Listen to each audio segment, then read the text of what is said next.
மறைகூறும் இறை தூதர்கள் என்ற இந்த தொடர் நிகழ்ச்சியில இறுதியாக ஈசா நபி அவர்களுடைய வரலாற்றை பற்றி நாம் அறிந்து வருகிறோம். அதுல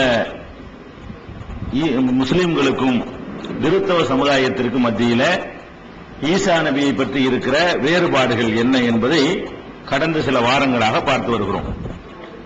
அதுல முக்கியமான வேறுபாடு என்னவென்றால், ஈசா நபி அவர்கள் சிலுவையில அறையப்பட்டார்கள், மூன்றாவது நாள் மறுபடியும் உயிர் தெழுந்தார்கள் என்று கிறிஸ்தவர்கள் சொல்கிறார்கள்.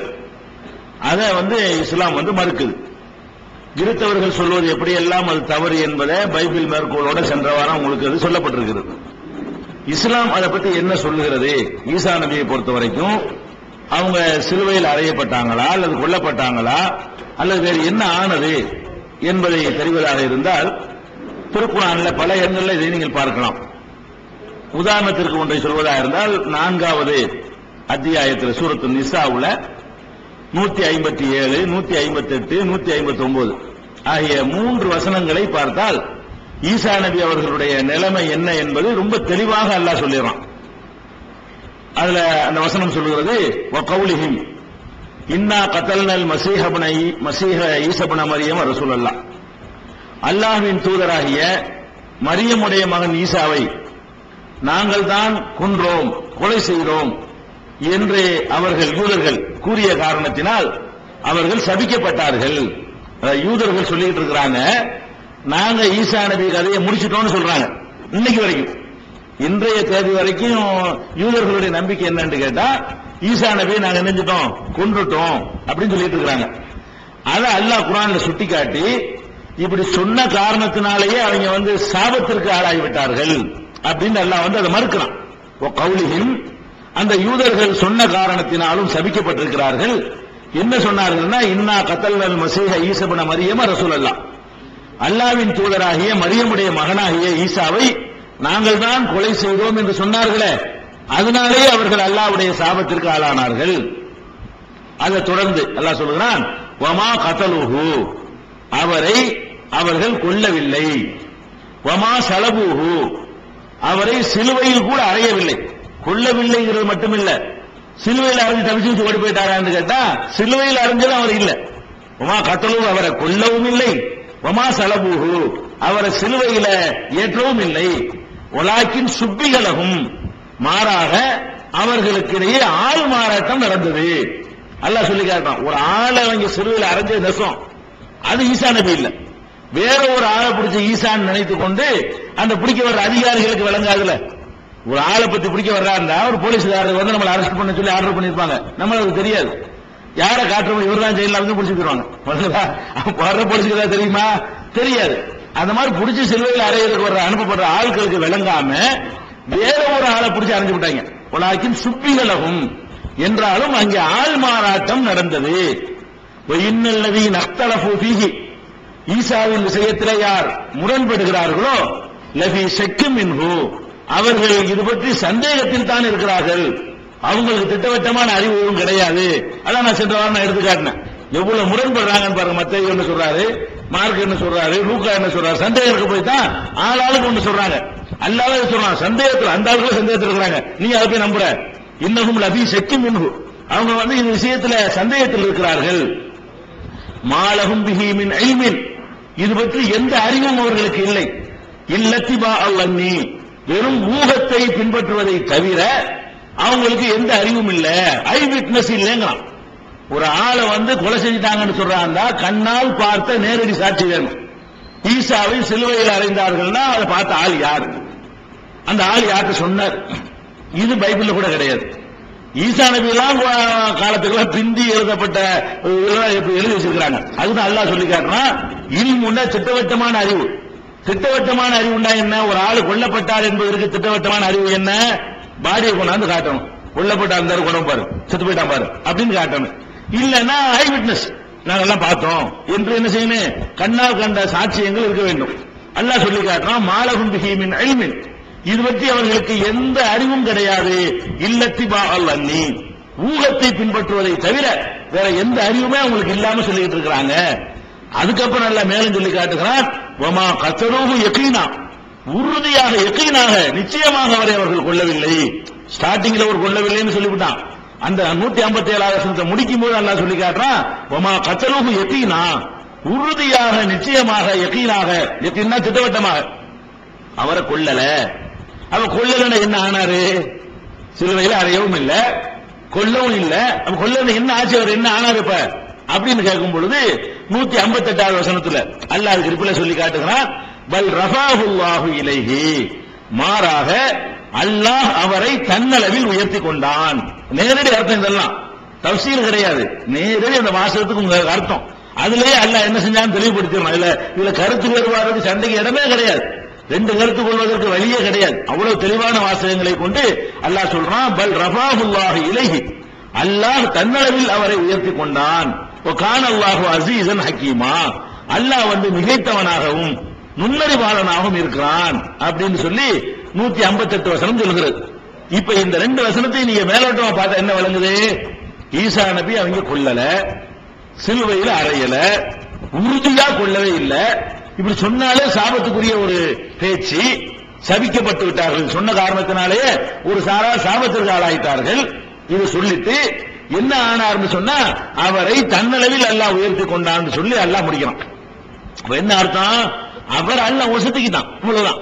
குர்ஆனுக்கு குர்ஆன் என்ன சொல்கிறதோ அதெல்லாம் கொசு விழுந்துருவான்னு பார்க்க வேண்டியதில்ல, லைட் எல்லாம் பார்க்கறாங்க, புகை வருது.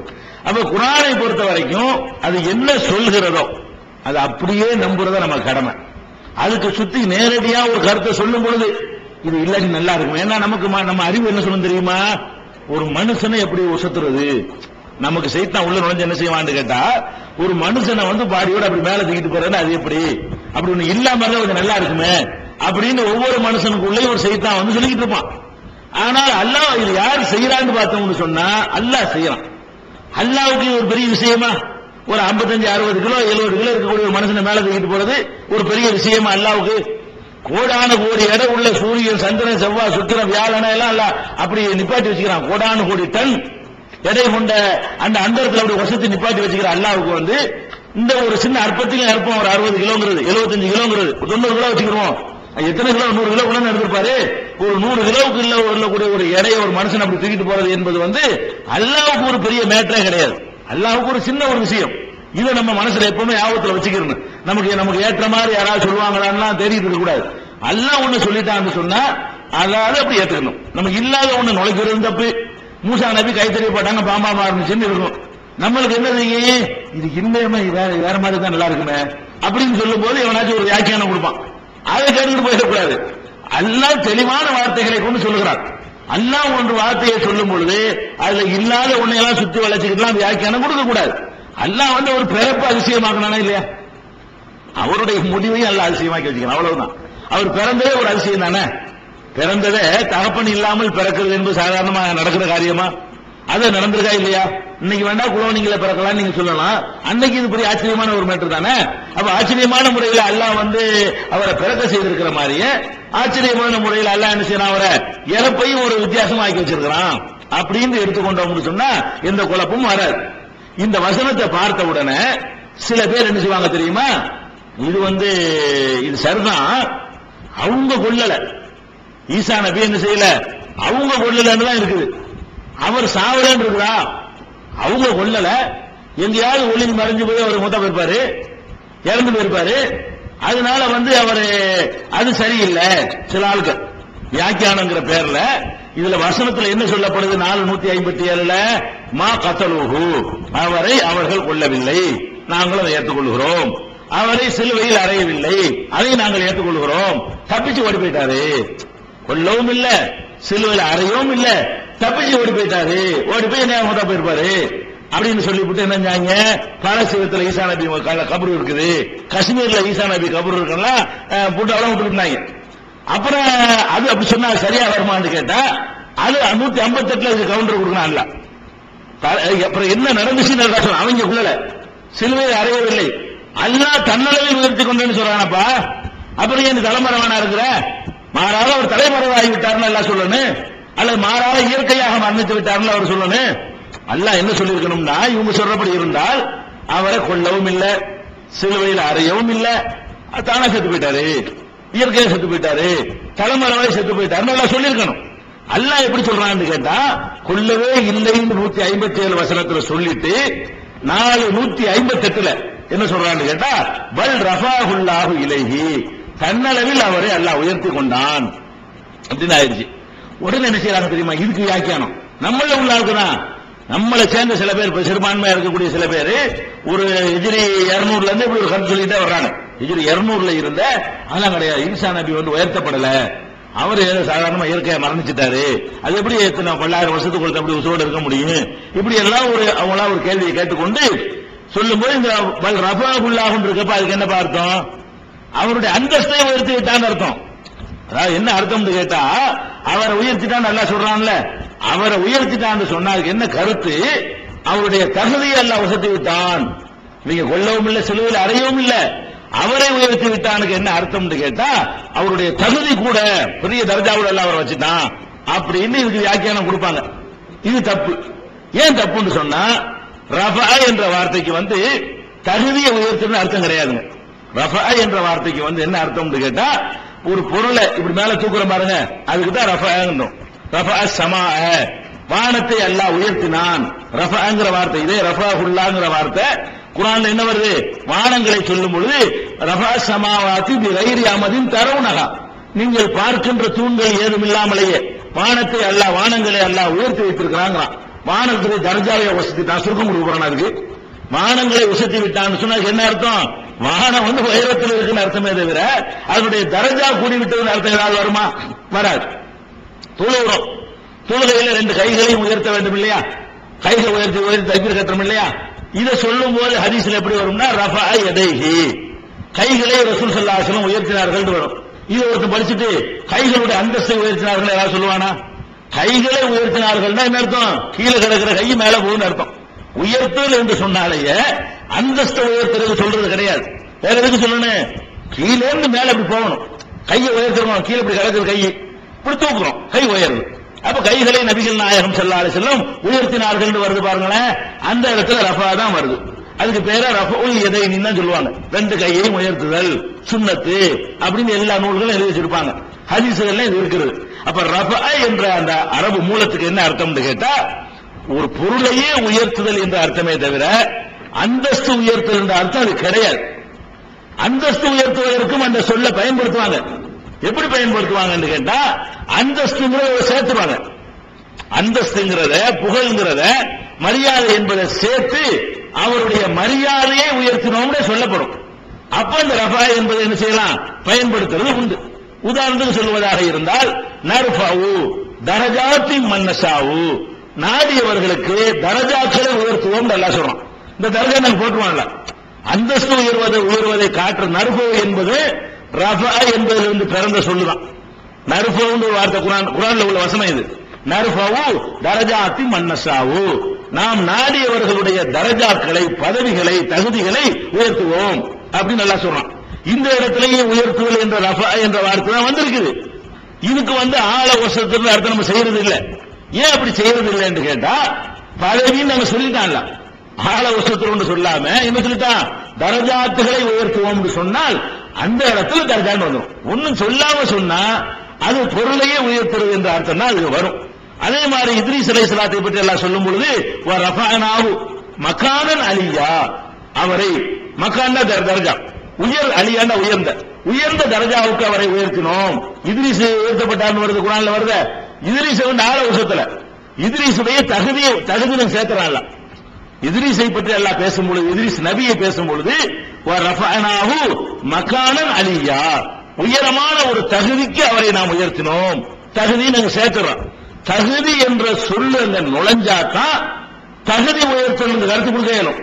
ஒண்ணு இல்லாம ஒரு பொருளுக்கு பின்னாடி ரஃபான்னு போட்டோம்னு சொன்னா அதையே தூக்குறதுன்னு அர்த்தம் வரும்.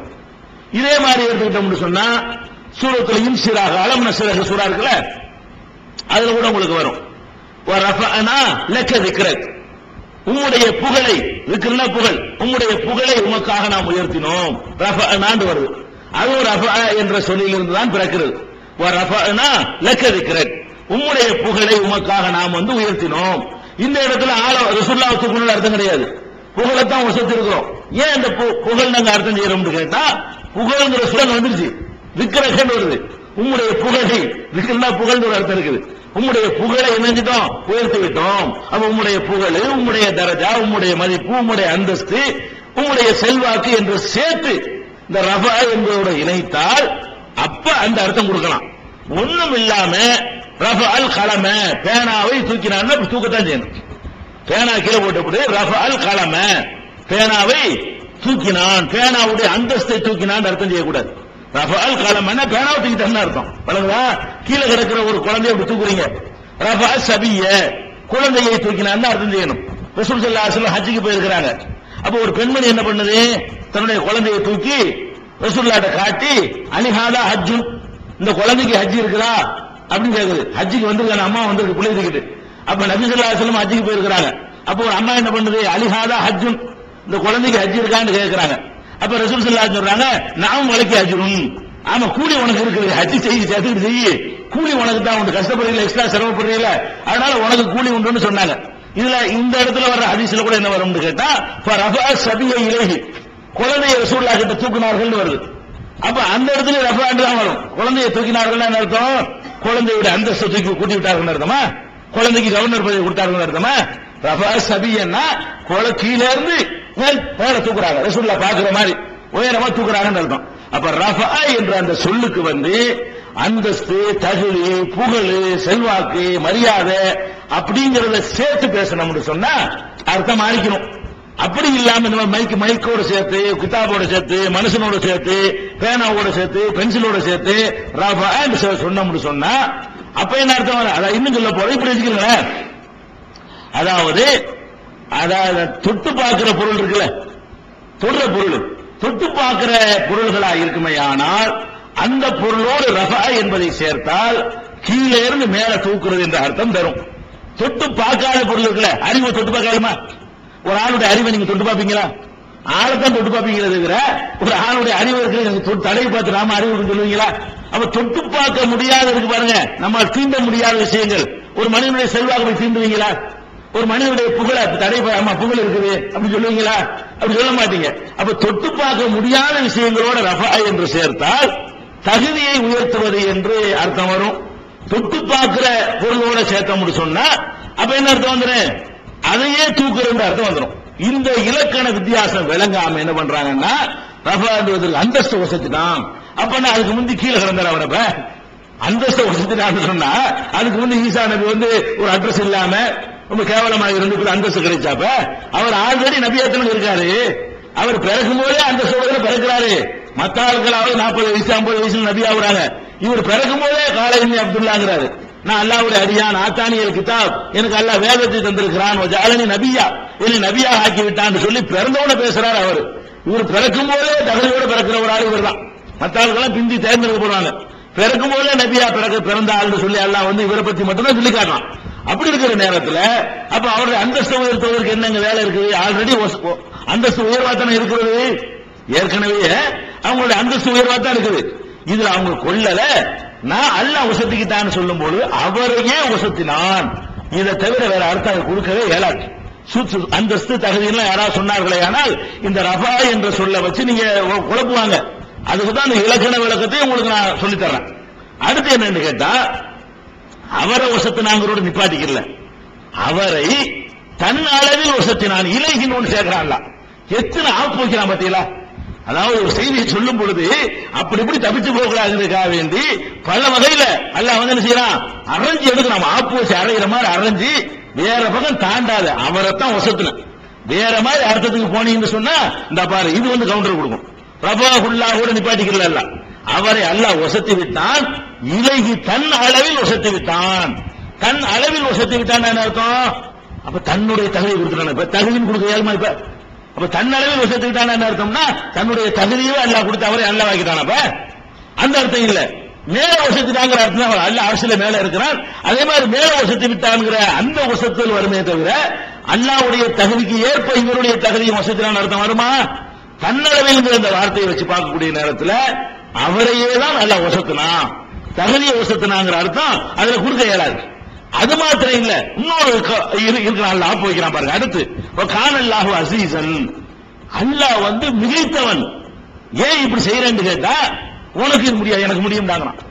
இது அந்தஸ்தை கொடுக்கறதுக்கு இதை சொல்லணுமா? ஏனென்றால் நான் மிகைத்தவனாக இருக்கிறேன். அந்தஸ்தை கொடுக்கறது எதுக்கு மிகைக்கணும்? கொடுத்துட்டு போயிடலாம் சாதாரணமா. கீழே கிடக்கிற ஒரு ஆளு பூமியோட ஈர்ப்பு சக்தி நம்மளை இழுக்கும். இதை மிஞ்சிக்கிட்டு போறதா இருந்தா ரொம்ப வலிமையான ஒரு சக்தியால் தான் தூக்க முடியும். பூமியில் நம்மளை இருக்கிறதா இல்லையா? பூமிக்கு ஒரு ஈர்ப்பு சக்தி இருக்குது. அந்த ஈர்ப்பு சக்தி நம்மளை பிடிச்சி கீழே பிடிச்சி இழுத்துட்டு இருக்கும்போது அதை ஜெயிச்சுக்கிட்டு மேல கொண்டு போறதா இருந்தால் அது ரொம்ப வலிமை மிக்க ஒருத்தனா இருக்கணும். எனக்கு இருக்குங்க. அது 487 பல் ரஃபாஹுல்லாஹு இலைஹின்னு சொல்லிவிட்டு கானல்லாஹு அஸீஸன், அல்லாஹ் வந்து அஸீஸ் மிகைத்தவனா இருக்கிறான். நான் மிகச்சவன். மிகைத்தவனா அர்த்தம் நான் எதுவும் செய்ய வேண்டாம், எனக்கு செய்ய யாரும் செஞ்சவன் யாருன்னு பாப்பியா? நீ என்ன இது மனுஷன் வசத்த முடியுமான்னு கேட்கிற? உனக்கு வசத்த முடியாது, எனக்கு முடியுமா முடியாதா? நான் செஞ்சிருக்கிறேன் அப்படிங்கிறதுக்கு அல்லாஹ் என்ன பண்றான்? கானல்லாஹு அஸீஸன், அல்லாஹ் வந்து மிகைத்தவனாக இருக்கிறான் அப்படின்னு ஒன்னு சொல்லிடுறான். சில ஆளுக்கு கேள்வி எல்லாம் கேட்பாங்க, அப்படி மேல போனோம்னு சொன்னா மூச்சு இறைக்காதா? மூச்சு அடைக்காது. விமானத்துல போகும்போதே என்ன செய்யுது? பெல்ட் போட்டு பயந்து அப்படி ஏறல. விமானத்துல ஏறினீங்கன்னா விமானம் அப்படி டேக் ஆஃப் ஆகும். என்ன செய்யும்? அப்படியே நம்ம கொட்டெல்லாம் மேல வர்ற மாதிரி இருக்கும். நெஞ்சு வந்து தொண்டைக்குள்ளி அடைக்கிற மாதிரி ஒரு ஃபீலிங் எல்லாம் வரும். பழகிட்டாங்கன்னா வராது. ஸ்டார்டிங்ல 1 2 3 தடவை போகும்பொழுதெல்லாம் அந்த மாதிரி அனுபவம் இருக்கு. இந்த வேகத்துல எல்லாம் நடந்துக்கிட்டு போயிருப்பான். இதெல்லாம் தாண்டி படுவேகத்தில் போயிட்டுப்பான். அல்லாஹ் தூக்கிட்டு போறதா இருந்தா இந்த விமானம் போற வேகத்தை எல்லாம் அவட 1,00,000 மடங்கு வேகத்துல அல்லாஹ் கொண்டு போயிருப்பான். விமான வேகத்துல போய் அங்க போய் சேர்றதா இருந்தா இன்னும் சேர்ந்து இன்னும் போயிட்டு தான் இருப்பார். அவ்வளவு தொலைவு அவர் 2000 வருஷமா போனா கூட அந்த இடத்துக்கு சேர்ந்துட முடியாது. அவ்வளவு தொலைவுலையாக என்ன இருக்குது? அதை வந்து அல்லாஹ் அமைச்சு வச்சு தன்னுடைய சாம்ராஜ்யத்தை அல்லாஹ் அமைச்சு வச்சிருக்கான். அப்ப அல்லாஹ் எப்படி தூக்கிட்டு போயிருப்பான்? இப்படி தூக்கி போயிடும். இந்த வேகத்துல போயிருப்போம். அவ்வளவுதான். அவ்வளவு ஃபாஸ்டா போயிருப்பாரு. அப்படின்னா மூச்சு தம்பி செத்து போயிட மாட்டாரான்னா அதுக்கு நல்லா கவுண்டர் வைக்கிறான். ஹக்கீமா கானல்லாஹு அஸீஸன் ஹக்கீமா, நான் நுணுக்கமானவன்டா, எனக்கு தெரியும், அதெல்லாம் தெரியும், பாயிண்ட் எனக்கு தெரியும், எதை எப்படி செய்யணுங்கிற எனக்கு பாயிண்ட் எல்லாம் வச்சு அதை கொண்டு போயிருவேன். ரொம்ப நுணுக்கமான முறையில் நான் நினைஞ்சிருவாத எதையும் செஞ்சு முடிச்சிருவேன். நீங்க தான் ஒரு பெரிய 5 ஆண்டு திட்டம் போடணும் ஒரு காரியத்தை செய்யறதுக்கு. நம்ம நேரத்தில் அப்படி கிடையாதுன்னு தான். அப்ப நுணுக்கமா நான் செய்யக்கூடியவன், ஆற்றலும் மிக்கவன், அதனால அவர் தூக்குறதுங்கிற ஒரு பெரிய மேட்டரே கிடையாது அப்படின்னு அல்லாஹ் என்ன செய்யறான்? 158 சொல்லிடுறான். அப்ப இதை எதுக்கு சொல்றேன்னு கேட்டா, இந்த வசனம் ரொம்ப தெளிவாக பேசுகிற ஒரு வசனம். இதுல நம்முடைய யாருடைய வியாக்கியானம் இல்லாம நேரடியாக அந்த வார்த்தைகளுக்கு அர்த்தத்தை நீங்க பார்த்தாலே அல்லாஹ் வசத்திட்டாங்கிற நல்ல விளங்கு. தன்னளவில் வசத்து விட்டான். அதுக்கப்புறம் கேள்விலாம் கேட்கக்கூடாது. எங்க இருக்கிறாரு, அவர் என்ன சாப்பிடுறாரு, கக்கூசு போறது என்ன செய்வாரு, இப்படிலாம் கேட்கறாங்க. அல்லாஹ் வசத்தினான்னு சொன்ன பிறகு ஒரு கேள்வியா? அல்லாஹ் வசத்துல பாத்ரூம் போற ஒரு பெரிய மேட்ராங்க அல்லாவுக்கு. இதை வசதி கொண்டு போனவனுக்கு அதுக்குரிய என்னென்ன செட்டிங் பண்ணணுமோ செட்டிங் எல்லாம் பண்ணுவான். இப்ப என்ன அதனால சொர்க்கத்துல நம்ம கூட வசதி போறோம், பாத்ரூம் போயிட்டு இருக்கிறோம். அது இல்லாம எல்லாம் ஒரு ஏற்பாடு பண்ணி தான் வச்சிருக்கான். அவனுக்கு முடியும் தானே? பாத்ரூம் சொர்க்கத்துல வந்து இப்ப மலைஜலம் கழிக்கிறதெல்லாம் கிடையாது. சொர்க்கத்துக்கு போயிட்டோம்னு சொன்னா யாரும் மலைஜலம் கழிக்க மாட்டோம். வேற மாதிரியான அசிங்கம், அருவருக்கத்தக்கது, அசிங்கம், உயர்வு ஒண்ணும் கிடையாது. அப்படி ஒரு செட்டிங் இப்பவே எல்லாம் நம்ம சொர்க்கத்துல பண்ணத்தான் போறோம். அப்படிப்பட்ட ரஹ்மானுக்கு வந்து இதெல்லாம் ஒரு பெரிய காரியமே கிடையாது. அதனால நேரடி அர்த்தத்தை நீங்க பார்க்கணும். இன்னொரு நேரடி அர்த்தத்தை மட்டும் சொல்றான். எந்த ஒரு இடைச்சொல்கள் இல்லாம, பிராக்கெட் இல்லாம நேரடி அர்த்தத்தை நீங்க பார்த்தா நீங்க விளங்கிக்கலாம். மற்ற எந்த விளக்கம் யார் சொன்னாலும் சொருவுறான் இடையில வார்த்தைகளை சொருவி அவரை உயர்த்தி விட்டான் இருந்தா அவர் அந்த ஸ்டைன் அந்த பிராக்கெட்டுக்குள்ள போட்டு இந்த நீங்க பிராக்கெட் நீயா போடுற அவரைன்னு போடு. இப்ப நேரடி அர்த்தம் பாருங்களேன். ஒமா கத்தலுஹு, அவரை அவர்கள் கொல்லவில்லை. வேற அர்த்தம் கிடையாது. வமா கத்தலுஹுன்னா அவரை அவர்கள் கொல்லவில்லை, நேரடி அர்த்தம். வமா சலபுஹு, அவரை அவர்கள் சிலுவையில் அறையவில்லை. வலாக்கின் சுப்பிக லஹும், என்றாலும் அவர்களுக்கு ஆள் மாறாட்டம் நடந்தது. சுப்பிக ஆள் மாறாட்டம், லஹும்னா அவர்களுக்கு ஆள் மாறாட்டம் நடந்தது. இன்னல்லதி நக்தலஃபு ஃபீஹி, அவர் விஷயத்தில் முரண்பட்டவர்கள், லஃபீ ஷக்கின் மின்ஹு, அவர் விஷயத்தில் சந்தேகத்தில் தான் இருக்கிறார்கள். மாலஹும் பிஹி மின் இல்மின், அவர்களுக்கு எந்த ஒரு இல்மும் கிடையாது, அறிவும் கிடையாது.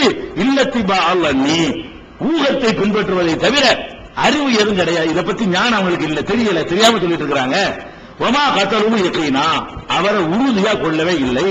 பல் மாறாக ரஃபாஹுல்லாஹு, அவரை அல்லாஹ் உயர்த்தி விட்டான். இலைஹி, தன் அளவில் உயர்த்தி விட்டான். வகானல்லாஹு அஸீஸன், அல்லாஹ் மிகைத்தவனாக இருக்கிறான். ஹக்கீமன், முன்னறிவாளனாகவும் இருக்கிறான் முடிச்சிடறான். இதுக்கு அப்புறமும் யாராவது குழப்பினாங்கன்னு சொன்னா அடுத்து ஒரு இருக்கிறான், ஆணி வச்சு அறையிறான். வசத்தை தான் பட்டார், வேற அர்த்தமா கிடையாது.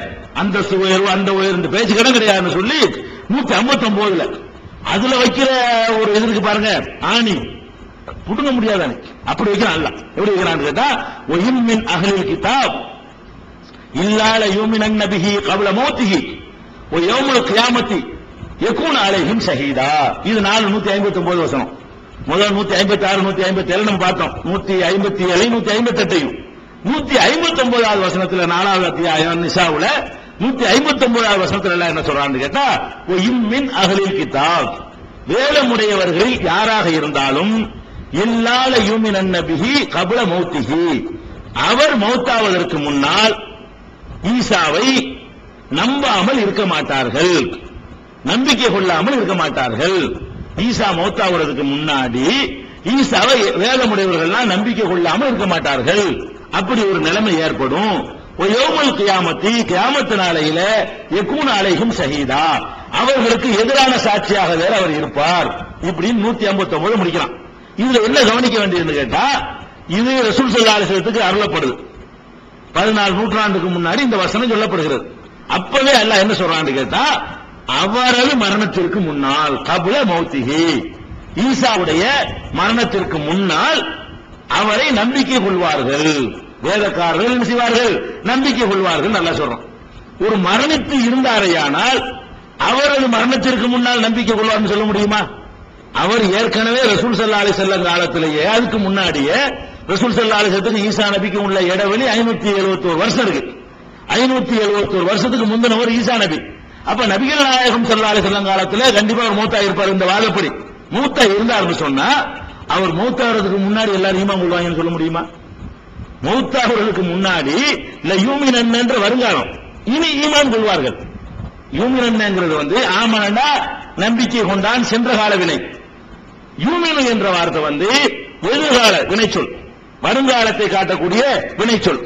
அதுல அல்லாஹ் என்ன சொல்றான்னு கேட்டா, இனி ஈமான் கொள்வார்கள். இப்ப விவாதம் சர்ச்சை பண்ற காரணத்தினால அந்த காலத்துக்கு ஒரு சேர்த்தே அர்த்தம் லயூமினன், நிச்சயமாக இனிமேல், வருங்காலம் இனிமேல் அர்த்தம், இனிமேல் நம்பிக்கை கொள்வார்கள். கபல மௌத்திஹி, அவர் மௌத்தாவுறதுக்கு முன்னாடி, அவர் மௌத்தாவுறதுக்கு முன்னாடி அவரை நம்பிக்கை கொள்ளாமல் இருக்க மாட்டார்கள். அப்படின்னு அர்த்தம். மௌத்தாவல் அர்த்தம் வருதா? மூத்தா ஆயிட்டா, நான் மூத்தா போயிட்டேன்னு வைங்களேங்க. ஒரு மூத்தா போன ஆளை எடுத்துக்கிறோமே, ஒரு ஆள் இப்ப அண்ணாதுரை மூத்தா போயிட்டார். நம்ம எல்லாரும் தெரிஞ்ச ஒரு ஆளை சொல்றாங்க, அப்படித்தானே சொல்லணும். அண்ணாதுரை எம்ஜிஆர் இறந்துட்டார், எம்ஜிஆர் மூத்தா போயிட்டார். இப்ப நான் சொல்றேன், எம்ஜிஆர் சாவுறதுக்கு முன்னாடி பாருங்களேன் என்ன ஆகுதுன்னு பாருங்களேன். அது அவன் செத்து போயிட்டாரு, சாவுறதுக்கு முன்னாடி நடக்குமா? எம்ஜிஆர் செத்து போயிட்டாரு. நான் உங்கள்ட்ட சொல்றேன், எம்ஜிஆர் சாவுறதுக்கு முன்னாடி ஒரு பெரிய வேலை நடக்கும் பாருங்க, ஒரு நாடே புரண்டு போயிரும் பாருங்க அப்படின்னு நான் சொல்றேன். கிறுக்குனா இருக்க, எம்ஜிஆர் செத்து போயிட்டாரு, செத்து போறதுக்கு முன்னாடி நடக்குமா? இது எம்ஜிஆர் உசுரோட முன்னாடி சொல்லியிருக்கேன். ஒரு ஆள் மௌத்தாவதுக்கு முன்னாடியே அது நடக்குன்னு சொல்வதாக இருந்தால் அவர் உசோட இருந்திருக்கணும். அப்ப ஈசா நபி பத்தி எல்லாம் என்ன வார்த்தையை போடுறான்? அவர் மரணி கபுல மௌத்திஹி, கபுலன்னா முன்னாள், மௌத்துனா மரணம், ஹீனா அவர், கபுல மௌத்திஹின்னா அவர் மரணிப்பதற்கு முன்னால் வேதக்காரர்கள் எல்லாம் அவரை நம்பாமல் இருக்க மாட்டார்கள். அப்படின்னு என்ன அர்த்தம்? அவர் மௌத்த ஆவல, இனிமே மௌத்த ஆவாரு, அதுக்கு முன்னாடி எல்லாரும் ஏத்துக்குவாங்க. கடைசி காலத்தில் ஒரு வேண்டும், கடைசி காலத்தில் வரும் பொழுது கண்டிப்பா ஏற்றுதான் ஆகணும். சேட்டலைட் யுகத்தில் வாழ்ந்துகிட்டு இருக்கிறோம். அப்படி வானத்தில் வந்தாருன்னு சொன்னா உலகத்தில் உள்ள எல்லாரும் வீட்டுல டிவி பெட்டில் ஒரு பார்ப்பான். பார்க்க முடியுமா? முடியாதா? ஒரு 100 வருஷத்துக்கு முந்தைய வந்திருந்தான்னு வைங்க, மறுக்க சான்ஸ் இல்ல, ஏத்துக்கிற மாட்டான், யார பார்த்துருவான். இன்னைக்கு அப்படி முடியுமா? இன்னைக்கு மேல இருந்து ஒண்ணு வந்தாலே உலகத்தில் உள்ள அவ்வளவு சேட்டலைட்டும் அதை கண்டுபிடிச்சிடும். அந்த மாதிரி ரேடார் வசதி எல்லாம் வச்சிருக்கான். ஒரு வவ்வால் போனா கூட கண்டுபிடிக்கிற அளவுக்கு அவனுக்கு ரேடார் வசதி இருக்குது. அதை வச்சு என்ன செய்யும், அட என்னமோ ஒன்று வருகிறா பாடுறா, திருப்பட கேமரா வேண்டுவான். உலகத்து தொலைக்காட்சியுடைய கேமரா கூட என்ன அதை நோக்கி திரும்பிடும். திரும்ப லைவ் வீட்டுல லைவ் நடக்குங்க. ஈசா நபி இறங்கக்கூடிய காட்சி என்ன செய்யும், லைவாக வீட்டுல வந்து பார்ப்போம். எவ்வளவு மறுப்பான். அப்புறமேலு இதனால விமானம் இல்ல, ராக்கெட் இல்ல, தானாக சுடுன இறங்கி வர்றா இருந்தாலும் ஒரு மனுஷன் கண்டிப்பா என்னமோ இறை சக்தி தான் அவர் என்ன சொன்னாலும் முடிவு வந்துருவானா இல்லையா? கண்டிப்பா நம்பிக்கை உள்ள போறான். அதாவது அவர் மரணிக்கிறதுக்கு முன்னாடி, அதனால அவருக்கு பின்னாடி உலகமே அசம்பிளாக ரசூல் ஸல்லல்லாஹு அலைஹி வஸல்லம் அவர் பின்னாடி எப்படி வருவார் என்பதெல்லாம் ஹதீஸ் அடிப்படையில் நம்ம பின்னாடி வளர்க்குவோம். இப்ப என்ன பிரச்சனை, மரணிச்சுட்டாருங்கிற மட்டும் எடுத்துக்கிறோம். அவர் எப்படி வருவாரு, எந்த ஊர்ல இறங்குவாரு, இறங்கும்போது என்ன நடக்கும், அதுகளெல்லாம் ரெண்டாவது நமக்குள்ள ஒரு விஷயம். இப்ப நமக்கு கிறிஸ்தவர்களுக்கு மத்தியில் கருத்து வேறுபாடு உள்ள இந்த டாபிக் மட்டும் முடிச்சுக்கணும். இதுல என்ன நம்ம கேட்க வர்றோம்னு கேட்டா, அவர் கொல்லவும் இல்லைன்னு சொல்லிவிட்டான், சிலுவையில் அறையவும் இல்லைன்னு சொல்லிட்டான், ஆள் மாறாட்டம் நடந்துருச்சுன்னு வேற சொல்லிவிட்டான், நான் தான் அவரை வசதி வச்சிருக்கேன்னு வேற சொல்லிவிட்டான். அடுத்த வசனத்துல எல்லாம் சொல்லி காட்டுறேன். என்ன சொல்றான்னா, நான் வசதி வச்சிருக்கிறேன்ல, சாவல, என்னளவில் வசதி விட்டேன்னு அர்த்தம், இன்னும் சாவல. அவர் சாவறதுக்கு முன்னாடி அவ்வளவு பேர் ஏற்றுக்கிற படம் பாரு. அவர் சாவறதுக்கு முன்னாடி, அவர் மௌத்தாவதுக்கு முன்னாடி அனைவரும் ஏற்றுக்கொள்வார்கள். அப்ப இனிமேல் தான் அவர் இறந்து போகிறார், அதுக்காக வருவார். எந்த நப்சுக்கும் மௌத்துன்னு ஒண்ணு இருக்கிறது, சுவச்சே தீரணும், லேட்டா சுவைக்க கூடாது. அவருக்கு மௌத்தே இல்லைன்னு அந்த ஆயத்தெல்லாம் காட்டுவாங்க. மௌத்து ஈசா நபி உயர்த்தப்பட்டார்னா குல்லு நப்சின் தாயிகத்துல் மௌத்துன்றது என்னன்னு கேட்பாங்க. பெரிய அறிவுபூர்வமா கேட்கிற நினைத்துக் கொண்டு ஒவ்வொரு ஆத்மாவும் மரணத்தை சுவைக்கும் அல்லாஹ் சொல்றான். நீங்க அவர் மரணிக்கலங்கிறீங்கன்னு ஒரு கேள்வி கேட்பாங்க. யாரு அவர் மரணிக்க மாட்டார்னு நம்ம சொல்றோம். இப்ப மரணிக்கல, நாளைக்கு மௌத்து சுவைக்கத்தான் போறாரு, அவரும் அதுதான் வரப்போறாரு. மௌத்தை எல்லாரும் சுவைக்கணும். ஈசா நபி என்ன செய்வார், கண்டிப்பா மௌத்து லேட். அவர் எவ்வளவு விட மௌத்து இல்லைன்னு சொல்றோம். ஈசா நபிக்கு மௌத்து லேட்டு. ஈசா நபி மௌத்தை ஆக மாட்டார் நம்ம சொன்னாதான், அப்ப நீங்க ஒவ்வொரு ஆத்மாவும் மரணத்தை சுவைக்கும் என்ற ஆயத்துக்கு அது எதிராக வரும். கண்டிப்பா அந்த ஆத்மாவும் மரணத்தை சுவைக்கும், சுவைப்பதற்காக இந்த உலகத்துக்கு வரும். அதுக்கு முன்னாடி எல்லாம் ஏத்துக்குவாங்க, அதான் விஷயம். இம்மின் அகலில் கிதாபி, அகல கிதாபுகள் யாரா இருந்தாலும், அகல கிதாப்னா இவனுக்கு இருந்தவர்கள் வேதக்காரர்கள், கொலை செஞ்சேன்னு சொல்றவனும் உசுரோடு எழுந்தார்னு சொல்றவனும் ரெண்டு பேரும் அவங்க அகல கிதாப். வேதக்காரர்கள் யாரா இருந்தாலும் இல்லாத யூமின் நபிஹி, அவரை நம்பிக்கை கொள்ளாமல் இருக்க மாட்டார்கள். கபல மௌத்திஹி, அவர் மௌத்தாவதற்கு முன்னாடி, ஈசா நபி மௌத்தாவதற்கு முன்னாடி அவரை நம்பிக்கை கொள்ளாமல் இருக்க மாட்டார்கள் அப்படின்னு சொல்வதில் இருந்து மூத்த ஆவல தெளிவா இருக்குது.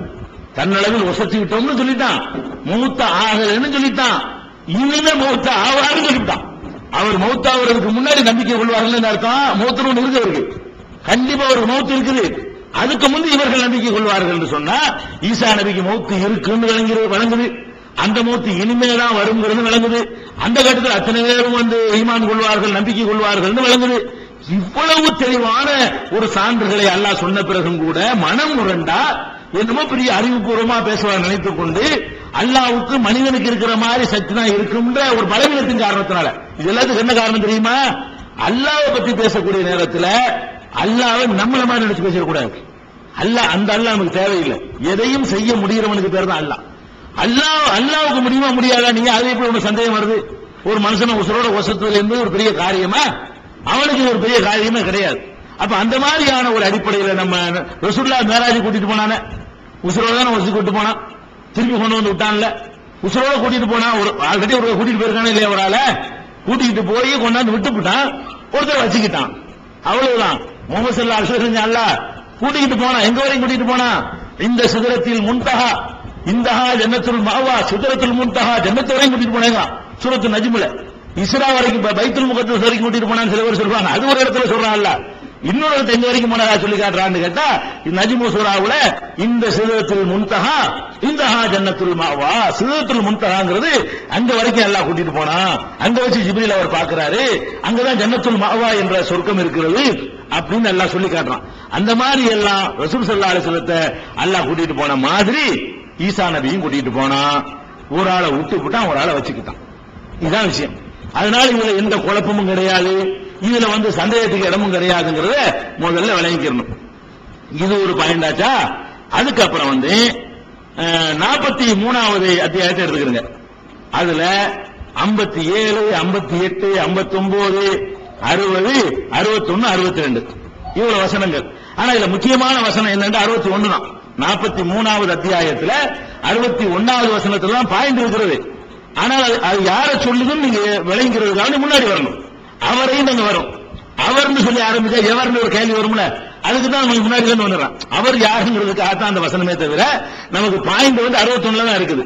61 வர்றதுக்கு முன்னாடி 57ல இருந்து வர்றேன். 43வது அத்தியாயத்துல 57வது வசனத்தில இருந்து படிச்சோம்னு சொன்னா, வலம்மா ஊரிப இப்னு மரியம மஸலன், மரியமுடைய மகன் ஈசா நபி, மரியமுடைய மகன் இவர்களுக்கு உதாரணமாக சொல்லி காட்டப்படும் பொழுது, இதா கௌமுக மின்ஹு யஸித்தூன், உம்முடைய சமுதாயத்தவர்கள் அவரை அலட்சியம் செய்கின்றனர், புறக்கணிக்கின்றனர். இந்த செய்தியை அலட்சியம் ரசூலுல்லாஹ் அல்லாஹ் சொல்றான், அலட்சியம் செய்கிறார்கள்.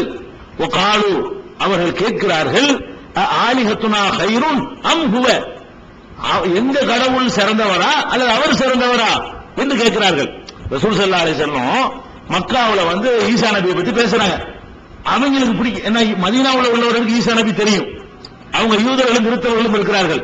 மக்காவுல உள்ளவங்களுக்கு ஈசா நபிலாம் தெரியாது, எந்த வேதமும் அவங்களுக்கு கிடையாது.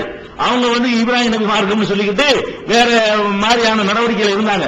ஈசா நபியை பத்தி பேசின உடனே ஈசா என்னமோ சொல்றாரு, இவரு எந்த கடவுள் சிறந்தவரா இல்ல ஈசா சிறந்தவரா, நீ என்னமோ ஈசா தந்தை இல்லாம பிறந்தார் அப்படி பண்ணிக்கிறிய அப்படின்னு அவங்க ரசூலுல்லாஹ்வுடைய சமுதாயம் அப்ஜெக்ஷன் பண்ணிருக்காங்க. இதை மக்காவில் உள்ள காபிர்களை ஈசா நபியை பத்தி பேசின உடனே அவர்கள் அதை நிராகரிக்கிறார்கள்.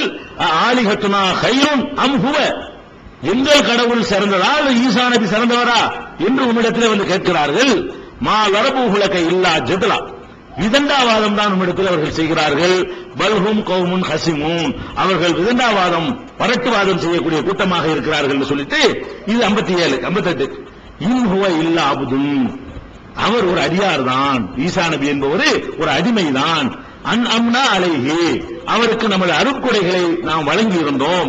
வஜஅல்நாஹு மஸலன் லிபனி இஸ்ராயீல், இஸ்ரவேல் சமுதாயத்திற்கு ஒரு மாடலாக முன் உதாரணமாக அவரை நாம் ஆக்கி இருந்தோம். வலவ் நஷாஉ, நாம் நினைத்திருந்தால் லஜஅல்னா மின்கும் மலாயிகத்தன் ஃபில் அர்லி யஹ்லுஹூன், வானவர்களை இங்கே வந்து கலீஃபாக்களாக நாம் ஆக்கியிருப்போம் அப்படின்னு சொல்லிட்டு வ இன்னஹு, நிச்சயமாக அவர், இந்த அவர் யாருங்கிறத படிச்சுட்டு வர்றேன். யாரை பத்தி வரைக்கும் பேசிட்டு வர்றோம்? 57ல 58ல 59ல எல்லாம் இப்னு மரியம், மரியமுடைய மகன் ஈசா அப்படிலாம் வந்துட்டு இருக்கு. அவரை பத்தி பேசிக்கிட்டு வரும் பொழுதுதான் 61வது வசனத்தில் சொல்லுகிறது இன்னஹு, அவர் ஈசா இப்னு மரியம் லஇல்முன் லிஸ்ஸாஅத்தி, கியாமத் நாளுக்கு அடையாளமாக இருக்கிறார். அல்லாஹ் சொல்லி காட்டுறான். ஈசா நபி சாஅத்னா கியாமத் நாள். குர்ஆன்ல பல இடங்கள்ல சாஅத் என்பது கியாமத் நாளுக்கு வருகிறது. யஸ்அலூனக அனி சாஅத்தி, சாஅத்தை பற்றி கியாமத் நாளை பற்றி உன்னிடத்திலே கேட்கிறார்கள். ஐயான முர்சாஹா, அது எப்ப ஏற்படும் என்று கேட்கிறார்கள். இலா ரப்பிக முன்தஹாஹா, ஐயான முர்சாஹா ஃபீமா அன்த மின் திக்ராஹா, அது பற்றிய ஞானம் உனக்கு என்ன இருக்கிறது? கியாமத் நாள் எப்பன்னு உன்கிட்ட வந்து கேட்கிறாங்க. உனக்கு என்ன இருக்கு? அதை பற்றி எல்லாம் கேட்கிறான். ரசூலுல்லாஹ் பார்த்து கேட்கலாம். ஃபீமா அன்த மின் திக்ராஹா, அது பற்றிய ஞானம் உனக்கு எங்க இருக்கிறது? இலா ரப்பிக முன்தஹாஹா, அதனுடைய முடிவான ஞானம் வந்து உன்னுடைய இறைவனுக்கு தான் இருக்கிறது. இன்னமா அந்த முன்திரும யக்ஷாஹா, அதை பற்றி அஞ்சுகிற மக்களுக்கு நீ எச்சரிக்கை செய்பவர் தான் அப்படின்னு சொல்லி அல்லாஹ் சாத்துங்கிறது கியாமத் நாளுக்காக சொன்னான். இந்த சாத் என்ற வார்த்தை, அஸ்ஸாத் என்ற வார்த்தை குர்ஆன்ல வந்து நிறைய இடங்கள்ல வருகிறது. எல்லா உதாரணம் 5 விஷயங்களை அல்லாஹ்வை தவிர யாரும் அறிய மாட்டார்கள் ஒரு வசனம் இருக்குது, பல முறை உங்களுக்கு சொல்லப்பட்ட விஷயம். அந்த 5 விஷயங்கள்ல ஃபர்ஸ்ட் என்ன? இன்னல்லாஹ இன்தஹு இல்முஸ் ஸாஆ, சாத் பற்றிய கியாமத் நாள் பற்றிய அறிவு அல்லாஹ்வுக்கு தான் இருக்கிறது அப்படின்னு வருகிறது. இப்படி நிறைய இடத்துல என்ன செய்கிறது? அந்த சாத் என்பது கியாமத் நாளை குறிக்கிறதுங்கிறதுக்கு என்ன, கியாமத்துங்கிற வார்த்தை நமக்கெல்லாம் நன்கு அறிமுகம், சாத்துங்கிற வார்த்தை வந்து நமக்கு அறிமுகம் இல்லை. அதுக்காக நம்ம, ஆனா குர்ஆன்ல வந்து கியாமத்தை விட சாத் அதிகமா இருக்குது. குர்ஆன்ல பொறுத்த வரைக்கும் யுக முடிவு நாளை பற்றி பேசும் பொழுது கியாமத் என்ற வார்த்தையை விட சாத் தான் செய்து அதிகமாக யூஸ் பண்ணப்பட்டிருக்கிறது நம்ம பார்க்கிறோம். அந்த அடிப்படையில் இங்க அல்லாஹ் சொல்லி காட்டுகிறான் இன்னஹு, அவர், அவர்னா எவரை பத்தி பேசணும்? இப்ப வேற எவரை பத்தியும் பேசலைங்க. இந்த 57ல இருந்து நீங்க பார்த்தாலும் சரி, 1ஆம் நம்பர் வசனத்திலிருந்து பார்த்தாலும் சரி, 43வது சூறாவை எடுத்துக்கிட்டு 1ல இருந்து படிச்சுட்டு வந்தாலும் சரி, வேற எந்த நபரை பத்தி இங்க பேசப்படவே இல்லை. அவர்னு சொன்னா யாருதான்? ஒரு ஆள் தான் பேசிட்டு வர்றோம், அவர் தான் ஈசா தான். ஈசா லஇல்முன் லிஸ்ஸாஅத்தி, கியாமத் நாளுக்கு வந்து ஒரு அடையாளமாக இருக்கிறார். அப்ப அவர் மூத்தா போயிட்டாருன்னா அப்ப அடையாளம் எப்படி இருப்பாரு? ரசூலுல்லாஹ்வுக்கு முந்திய, அதாவது கிபி 1லயே, கிபி 1லனா அவர் மூத்தா போயிருக்கணும் அவங்க கருத்துப்படி. அப்ப 1லயே மூத்தா போயிட்டாருன்னு சொன்னா அவர் எப்படி கியாமத்துல அடையாளமா இருப்பார்? அதுக்கு முந்தைய ரசூலுல்லாஹ் வந்திருக்காங்களா, அவங்களே அடையாளம் சொல்லியிருக்கணும். அவருக்கு பின்னாடி ரசூல் ஸல்லல்லாஹு அலைஹி வஸல்லம் வர்றாங்க, கடைசி நபியை தான் கியாமத்துல அடையாளம்னு சொல்லுவோம். இவர் தான் ரசூலுல்லாஹ்வுக்கு முந்தைய மூத்தா போயிட்டாரு, இவர் எப்படி கியாமத்துல அடையாளமா இருப்பாரு? கியாமத் நாள் அடையாளமா இருக்கிறார்னு சொல்வதில் இருந்த கியாமத் நாளுக்கு முந்தி அவருக்கு ஒரு தொடர்பு இங்க இருக்குது. உலகம் அழிகிறதுக்கு ஒரு அடையாளமா வருவான்னு வழங்குறா இல்லையா? இதுக்கு மேல எவ்வளவு தெளிவு, என்ன வார்த்தை தெளிவா நமக்கு வேணும்? இன்னஹு, அவர் லஇல்முன் லிஸ்ஸாஅத்தி, கியாமத் நாளுக்கு அடையாளமாக இருக்கிறான்னு சொல்லிட்டு அதுலயும் அல்லாஹ் வந்து இருக்கிறான். ஃபலா தம்தருன் பிஹா, அது விஷயத்துல சந்தேகமே படாதேங்கிறான். சந்தேகம் அது எப்படி? அப்படி நீங்க தடுமாறுனீங்கன்னா தடுமாறாத, வலா தம்தருன் பிஹா, அதில் எந்த சந்தேகமும் கொண்டு விடாது, நிச்சயமா கியாமத்தின் அடையாளம் தான் அவரு. ஒத்தபியூனி, என்னை நீங்கள் பின்பற்றுங்கள். ரசூலுல்லாஹ் அல்லாஹ் சொல்ல சொல்றான், ஹாதா சிராத்துல் முஸ்தகீம், இதான் சிராத்துல் முஸ்தகீம், நேரான பாதை. நீங்க கேக்குறீங்க அல்ஹம்து சூராவுல ஏதுன சிராத்துல் முஸ்தகீம், நேரான வழியை காட்டுண்டு. நேரான வழி என்னன்னு கேட்டா கியாமத்து நாளைக்கு அடையாளம் அவர் நம்புறது நேரான வழி. அதை ஒருத்தன் மறுத்துட்டான்னு சொன்னா அவன் நேரான வழியில இல்லைன்னு அர்த்தம். கியாமத்து நாளுக்கு அடையாளம்னு சொல்லிவிட்டு இந்த விஷயத்துல நான் சொல்றதை கேளுங்கன்னு அல்லாஹ் சொல்ல சொல்றான் ரசூலுல்லாஹ். என்னை பின்பற்றுங்கள், ஹாதா சிராத்துல் முஸ்தகீம், இதுதான் நேரான வழி. லா யசுத்தன்னக்கும் ஷைத்தானும், ஷைத்தான் உங்களை கெடுத்து திசை திருப்பி விட வேண்டாம். ஷைத்தான் கெடுப்பான். அது எப்படி முடியும்? 2000 வருஷம் அப்படி வாழ முடியும்? அங்க சோறு கிடைக்குமா? அங்க தொழ முடியுமா? அங்க அதை செய்ய முடியுமா? இப்படி எல்லாம் தூங்க முடியுமா? இப்படி எல்லாம் கேட்பாங்க. அது ஷைத்தான் வேலை. வலா யசுத்தன்னக்கும் ஷைத்தானும், ஷைத்தான் உங்களை திசை திருப்பி விட வேண்டாம். இன்னஹு லக்கும் அதுவும் முபீன், அவன் உங்களுக்கு பகிரங்கமான எதிரியா இருக்கிறான். அவன் தூண்டி விடுவான் உங்களை, இது விஷயத்த சந்தேகத்தை கிளப்புவான். அதனால சந்தேகமும் படாதீங்க. சந்தேகப்படாம இருக்கிற நேரான வழி ஷைத்தான் உங்களை கெடுக்கத்தான் பார்ப்பான். இதெல்லாம் ஷைத்தான். ஈசா நபி வரமாட்டாங்கன்னு சொல்லக்கூடிய யாரா இருந்தாலும் அவர்கள்லாம் ஷைத்தான்கள் அல்லாஹ் என்ன செஞ்சுட்டான்? ஜட்ஜ்மெண்ட் பண்ணிட்டான். முடிஞ்சு வச்ச கதை. அப்ப 4வது அத்தியாயத்துல 157, 158, 159 அதை பார்க்கும் பொழுது தெளிவா தெரிகிறது ஈசா நபி அவர்கள் உயர்த்தப்பட்டிருக்கிறார்கள். பிறகு காலத்தில் வருவார்கள். இனிமே தான் மூத்தா போவாங்க. மூத்தா போறதுக்கு முன்னாடி அந்த மக்கள் எல்லாம் ஏற்றுக்கொள்வார்கள் தெளிவா வருகிறது. 43வது அத்தியாயத்தில் 57, 58, 59, 60, 61, 62 ஆகிய வசனங்களை எடுத்து பார்த்தீர்களே ஆனால் கியாமத்து நாளுக்கு ஒரு அடையாளமாக திகழ்கிறார் என்ற ஒரு செய்தியும் சொல்லப்பட்டிருக்கிறது நம்ம பார்க்கிறோம். இது ஒண்ணாச்சா. அடுத்து என்னன்னு கேட்டா இன்னொரு வசனம் இருக்குது. அந்த வசனம் உண்மையில பாத்தீங்கன்னு சொன்னா ஈசா நபி மரணிக்கவில்லைன்னு காட்டும். ஆனா சில ஆளுக்கு என்ன செய்வாங்கன்னு கேட்டா இந்த 2 வசனத்தை கண்டுக்கிறாம இல்ல ஈசா நபி மூத்தா போயிட்டாங்க, அதுக்கும் குர்ஆன்ல ஆதாரம் இருக்கு. குர்ஆன்ல இப்படி 2 காரணம் இருக்குமா? குர்ஆன்ல அல்லாஹ்வுடைய வேதம். ஏன் என்னிடத்துல முரண்பாடு வரலாம். நேத்து ஒண்ணு சொல்லி இன்னைக்கு ஒண்ணு நான் சொல்லி ஒரு மனுஷன் யார்ட்டையும் வரலாம். எவ்வளவு பெரிய அல்லாமா இருந்தாலும் பெரிய அறிஞரா இருந்தாலும் மனிதன்கிற முறையில சொன்னதை மறந்துடுவோம். ஒரு மூடு சரியில்லாட்டி ஒன்னோட ஒன்று விளங்கிடுவோம். ஃப்ரெஷ்ஷா இருந்தா ஒரு மாதிரியா சிந்திப்போம், கவலையா இருந்தா வேற மாதிரி சிந்திப்போம். இதெல்லாம் நமக்கு வரும். அல்லாஹ்ட்ட முரண்பாடு வருமா? மரணிக்கவில்லைன்னு அல்லாஹ் சொன்னான்னு சொன்னா மரணித்து விட்டார்கள் கருத்து வர்ற மாதிரி ஒரு வசனம்லாம் இருக்காது. அல்லாஹ் முரண்பட்டு பேசவும் மாட்டான். அவனுடைய வார்த்தையில அல்லாஹ்வுடைய வார்த்தையில ஒரு சிறப்பே அதான லவ்கான மின்னிந்து கையில்லாய் லவஜது இஃப்திலாஃபன் கஸீரா. இது அல்லாஹ்வை தவிர வேற யாரிடம் இருந்தாவது இந்த குர்ஆன் வந்திருக்குமே ஆனால் இதுல அநேக முரண்பாடுகளை இவர்கள் பார்த்திருப்பார்கள். முரண்பாடு இல்ல டிக்ளேர் பண்ணக்கூடிய வேலை இது. லா யஅதீஹில் பாத்தில் மின் பைனி யதைஹி வலா மின் கல்பிஹி. இந்த வேதத்துல முன்னும் பின்னும் எந்த விதமான தவறுகளும் வராது, பாத்தில் வராதுன்னு சொல்லி அல்லாஹ் இந்த வேதத்துக்கு அவனே சர்டிபிகேட் தரான். கண்டிப்பா ஈசா நபி மரணிக்கவில்லைன்னு இது சொல்லுதுன்னு சொன்னா எல்லா வசனமுமே இதை ஒட்டித்தான் இருக்குமே தவிர இதை வெட்டி இருக்காது. உன் சிந்தனையில உள்ள கோளாறுனால முக்கியமான விஷயங்களை கவனிக்காத காரணத்தினால இப்படியான ஒரு பேச்சு வருது. அதுக்கு அவங்க காட்டுற ஒரு ஆதாரத்தை என்னன்னு கேட்டா 3வது அத்தியாயம் 144 வசனத்தை எடுத்துக்கிறாங்க. ஆனா எடுத்துக்கொள்ளக்கூடிய என்ன தெரியுமா? இப்ப நம்ம சொல்லி காட்டணும் 2 வசனம், 2 தொடர். 4வது அத்தியாயத்தில் 157 இருந்து காட்டின வசனம், 43வது அத்தியாயத்தில் 57 இருந்து காட்டின அந்த வசனம் இருக்கு பாருங்களேன். இதுக்கு பதில் சொல்ல மாட்டாங்க. அதை அப்படி தூக்கி வச்சுட்டு இது எப்படி சொல்லுதுமாங்க. குர்ஆனை அணுகக்கூடியவர் என்ன செய்யணும் தெரியுமா? அதுக்கு விளக்கம் சொல்லணும். மௌத்துக்கு முன்னாடி ஈமான் கொள்வார்கள் என்ன அர்த்தம் சொல்லு. முதல்ல தன்னளவில் அதுக்கு அர்த்தம் சொல்லணும். அது அப்படி தனியா இருக்கட்டு. இதுல இருக்கல அப்படி இருக்குன்னா முரண்பட வைக்கிறது. அதை நீ எடுத்துக்க, நான் இதை நான் எடுத்துக்கிறேன். அப்படியா குர்ஆன்? அப்படியா அல்லாஹ்வுடைய வேதம் இருக்கு? அப்ப அந்த 2 வசனங்களுக்கு பதிலே சொல்ல மாட்டார்கள். எந்த கேள்வி கேட்டாலும் அதுக்கு வியாக்கியானம் அந்தஸ்தை உயர்த்தி விட்டார்கள் ஒரு மறுப்புவாங்க. ஆனா அவருடைய மௌத்துக்கு பின்னால கேட்டா அதுக்கு பதில் சொல்ல மாட்டாங்க. கியாமத்தினால அடையாளம் எப்படிப்பான்னு கேட்டா அதுக்கு பதில் சொல்ல மாட்டாங்க. அதுக்கு பதில் இல்ல.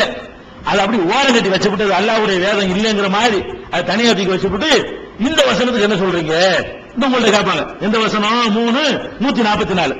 3:144 என்ன சொல்றதுன்னு கேட்டா வமா முஹம்மதுன் இல்லா ரசூல். முஹம்மது தூதரை தவிர வேறு இல்லை. முஹம்மது அல்லாஹ் கிடையாது. குர்ஆன்ல உள்ள வசனம் வமா முஹம்மதுன் இல்லா ரசூல். முஹம்மது ஸல்லல்லாஹு அலைஹி வஸல்லம் அவர்கள் தூதரை தவிர வேறு இல்லை. அது கலத்து மின் கப்லிஹி ருசுல். அவருக்கு முன்னால் தூதர்கள் சென்று விட்டார்கள். இதான் பயன். அவருக்கு முன்னால் தூதர்கள் சென்று விட்டார்கள். அவையும் மாத்த இவர் இறந்து விட்டால், முகமது இறந்து விட்டால், அவர் கொத்தில கொல்லப்பட்டு விட்டால், இன்கலபத்தும் அல ஆக்காபிக்கும் வந்த வழியே நீங்கள் திரும்பி சென்று விடுவீர்களா அப்படின்னு சொல்லி அல்லாஹ் 344 கேட்கிறான். இதை எடுத்துக்கொண்டு என்ன செய்வார்கள் கேட்டா பாத்தீங்களா, முகமதுக்கு முன்னாடி தூதர்கள் சென்று விட்டார்கள். அல்லாஹ் என்ன சொல்றான், ஒமா முகமது இல்லா ரசூல், முகமது தூதர் தான். அது கலத்து மின் கப்லிஹி அர்-ருசுலு, முகமதுக்கு முன்னால் தூதர்கள் எல்லாம் போய்விட்டார்கள். ஈசா நபி முகமது முந்தின நாள் தானே அவர் போயிட்டாரு. ஈசா நபி மௌத்தாகி விட்டார் என்பதற்கு பாயிண்ட் என்ன, ஈசா நபி அவர்கள் ரசூலுல்லாஹ்வுக்கு முன்னாடி உசுரோடு இருந்தார்களே, ஆனால் ஈசா நபியை தவிர இங்க இருக்குதா எல்லா தூதரும் போயிட்டு அர்-ருசுல் இருக்குல்ல, தூதர்கள் எல்லாம் போய்விட்டார்கள், இவரும் போய்விடுவார். எல்லா தூதர்களும் ஆதம் அலைஹிஸ்ஸலாம் போனார்களோ, நூஹ் நபி போனார்களோ, சுலைமான் நபி போனார்களோ, அதே மாதிரி என்ன செய்வாரு, இவரும் போய்விடுவார், முகமதும் போய்விடுவாரு. இவருக்கு முன்னாடி எல்லாரும் போயிட்டாங்க. அந்த கருத்து தருதா இல்லையா அப்படின்னு கேட்பாங்க. 3வது அத்தியாயத்துல 144வது வசனத்துல இருக்குது. இது கரெக்ட் தான், அது அப்படிதான் இருக்குது. முகமது தூதரை தவிர யாரும் இல்ல, அவருக்கு முன்னாடி தூதர்கள் எல்லாம் சென்று விட்டார்கள் என்ற வாசகத்தை வைத்துக் கொண்டு ஈசா நபியும் சென்று விட்டார்கள் என்று கருத முடியும். இந்த வாசகத்தை வைத்துக் கொண்டு அப்படி கருத முடியும். ஆனால் அந்த ரெண்டுக்கு என்ன பதில், விதிவிலக்கு இருக்குங்கிறது அல்லாஹ் அந்த இடத்துல எப்பவுமே சொல்ல மாட்டான். மனிதனை எல்லாம் விந்து துளியில படைச்சேன்னு ஒரு இடத்துல சொல்லுவான், ஆதமை தவிர அந்த இடத்துல சொல்ல மாட்டான். தேடி பார்த்தா வேற இடத்துல இருக்கும். விந்து துளியில இருந்து எல்லா மனுஷனையும் படைச்சாங்கிறான் அல்லாஹ். எல்லா மனுஷனையும் படைச்சேன்னா ஆதம் அலைஹிஸ்ஸலாம் அதுல அடங்கிடுவார்ல. ஆதம் அலைஹிஸ்ஸலாம் யாரோட விந்து துளிக்கு படைக்கப்பட்டார், அவர் நேரடியா மண்ணால் படைக்கப்படுறாரு. ஆனா அது அந்த இடத்துல வேற இடத்துல இருக்குது. அந்த வசனத்திலேயே சேர்த்து செய்ய மாட்டான், ஆதமையும் ஹவ்வாவையும் தவிர ஈசாவையும் தவிர அந்த இடத்துல மூணையும் போட்டு எல்லாம் என்ன செய்ய மாட்டான், விதிவிலக்க சொல்ல மாட்டான். ஒரு இடத்துல ஆதம சொல்லுவான், ஒரு இடத்துல ஹவ்வாவை, ஒரு இடத்துல ஈசா நபியை சொல்லுவான். தனித்தனியா அவர்கள் எப்படி படைக்கப்பட்டார்கள் சொல்லிடுவான். அந்த விதிவிலக்க நீக்கிக் கொள்ள வேண்டும். அதே மாதிரி இந்த வசனத்திலிருந்து எல்லா தூதர்களும் சென்று விட்டார்கள் என்ற அர்த்தம் வந்தாலும், நாம் ஏற்கனவே சொன்ன இந்த 2 வசனங்கள் இருக்கிறது, 2 செட்டு, 4வது அத்தியாயத்திலையும் 43 அத்தியாயத்திலையும் வரக்கூடிய அந்த வசனங்கள் அதுல தெளிவா இருக்கா இல்லையா, அதை தவிர சேர்த்துக்க, அதை இதை இணைச்சி வழங்குறான்னு என்ன செய்வோம், தூதர்கள் எல்லாம் போயிட்டாங்கன்னு இதை சொல்லுது. அதுல ஈசா நபி உயர்த்தப்பட்டார்னு தன்னளவில் உயர்த்தார்னு சொல்லுகிறது. ரெண்டையும் இணைக்குவோம், அவரை தவிர மற்ற தூதர்கள் தான் முடிவு வச்சுக்கத. இதை எடுத்துக்கிட்டோம், அதை எடுத்துக்கிட்டோம். இந்த வசனத்தை நம்ம எடுத்துக்கொள்கிறோம், அந்த வசனங்களை நம்ம எடுத்துக்கொள்கிறோம் ஆயிரும். ஆனாலும் இதை விட தெளிவான சான்று வேணும்னு சொன்னா, இதே மாதிரி இன்னொரு வசனம் குர்ஆன்ல இருக்கிறது. இதே மாதிரி சேம் இதே மாதிரி அந்த வசனத்தை எடுத்து பார்த்தோம்னு சொன்னா, ஈசா நபிக்கு விதிவிலக்கு தெளிவா இருக்கிறது. எப்படி இருக்கிறது, 5வது அத்தியாயம் மாயிதா 75வது வசனம். அதுல அல்லாஹ் என்ன சொல்றான்னு கேட்டா, மல் மசீஹ் இப்னு மரியம், முகமதுனுக்கு பதிலா முகமது இடத்துல மசீஹ போட்டிருக்கான், அவ்வளவுதான். இந்த வசனத்துல இப்ப நான் 344 பார்த்தோமே, அதுல என்ன பண்ணிருக்கான், ஒமா முஹம்மதுன் அப்படின்னு போட்டிருக்கான்ல, இதுல என்ன பண்றான்னு கேட்டா, மல் மசீஹ் இப்னு மரியம் இல்லா ரசூல், மரியமுடைய மகன் மசீஹ் இருக்கிறார ஈசா, அவர் தூதரை தவிர வேறு இல்லை. அந்த 344 அல்லாஹ் என்ன சொல்றான்னு கேட்டா, முகமது தூதரை தவிர யாரும் இல்லைங்கிறான். இந்த வசனத்தில் என்ன சொல்றான்னு கேட்டா, ஈசா நபி தூதரை தவிர யாரும் கிடையாது, தூதர் தான் அவரு அப்படின்னு சொல்லிட்டு அடுத்து சொல்றான், அது கலத்து மின் கபிலிஹி ருசுல், அவருக்கு முன்னால் தூதர்கள் சென்று விட்டார்கள். நல்லா கவனிக்கணும். ரசூல் ஸல்லல்லாஹு அலைஹி வஸல்லம் பத்தி பேசும்போது என்ன சொன்னா, அவருக்கு இதே வாசகத்தை சொன்னான். ரெண்டையும் எடுத்து பாத்தீங்கன்னா வாசகம் அப்படியே இருக்கு, பேர் மட்டும் மாறுது, வாசகம் அப்படியே இருக்கு பாருங்க. மா முஹம்மதுன் இல்லா ரசூல் கது கலத்து மின் கபிலிஹி ருசுல், கது கலத்து மின் கபிலிஹி ருசுல் 5.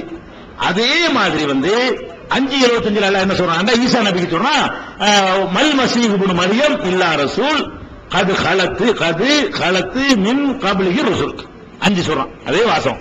அப்ப ஈசா நபிக்கு முன்னாடி தூதர்கள் சென்று விட்டார்கள் அப்படிங்கிறான். இப்ப ஈசா நபியை பத்தி பேசும்போது அவர் சென்று விட்டார் சொல்லணும். அவர் மூத்தா போய் இருந்தார்னு சொன்னா என்ன செய்யணும், அவர் மூத்தா போனதை பத்தி சொல்லணுமா, அவருக்கு முந்தி மூத்தா போயிட்டார்கள் சொல்லணுமா? அவருக்கு முந்தி எல்லாம் மூத்தா போயிட்டாங்கன்னு சொன்னா என்ன அர்த்தம், அவர் இருக்காங்கன்னு அர்த்தம். என்னை பத்தி பேசுறீங்க, இவருக்கு முந்தி எல்லாரும் மூத்தா விட்டார்கள் அர்த்தம், நான் இருக்கிறேன்னு அர்த்தம். நான் மூத்தா போயிட்டால் அது பேச தேவையில்லை, நான் மூத்தா போயிட்டேன்.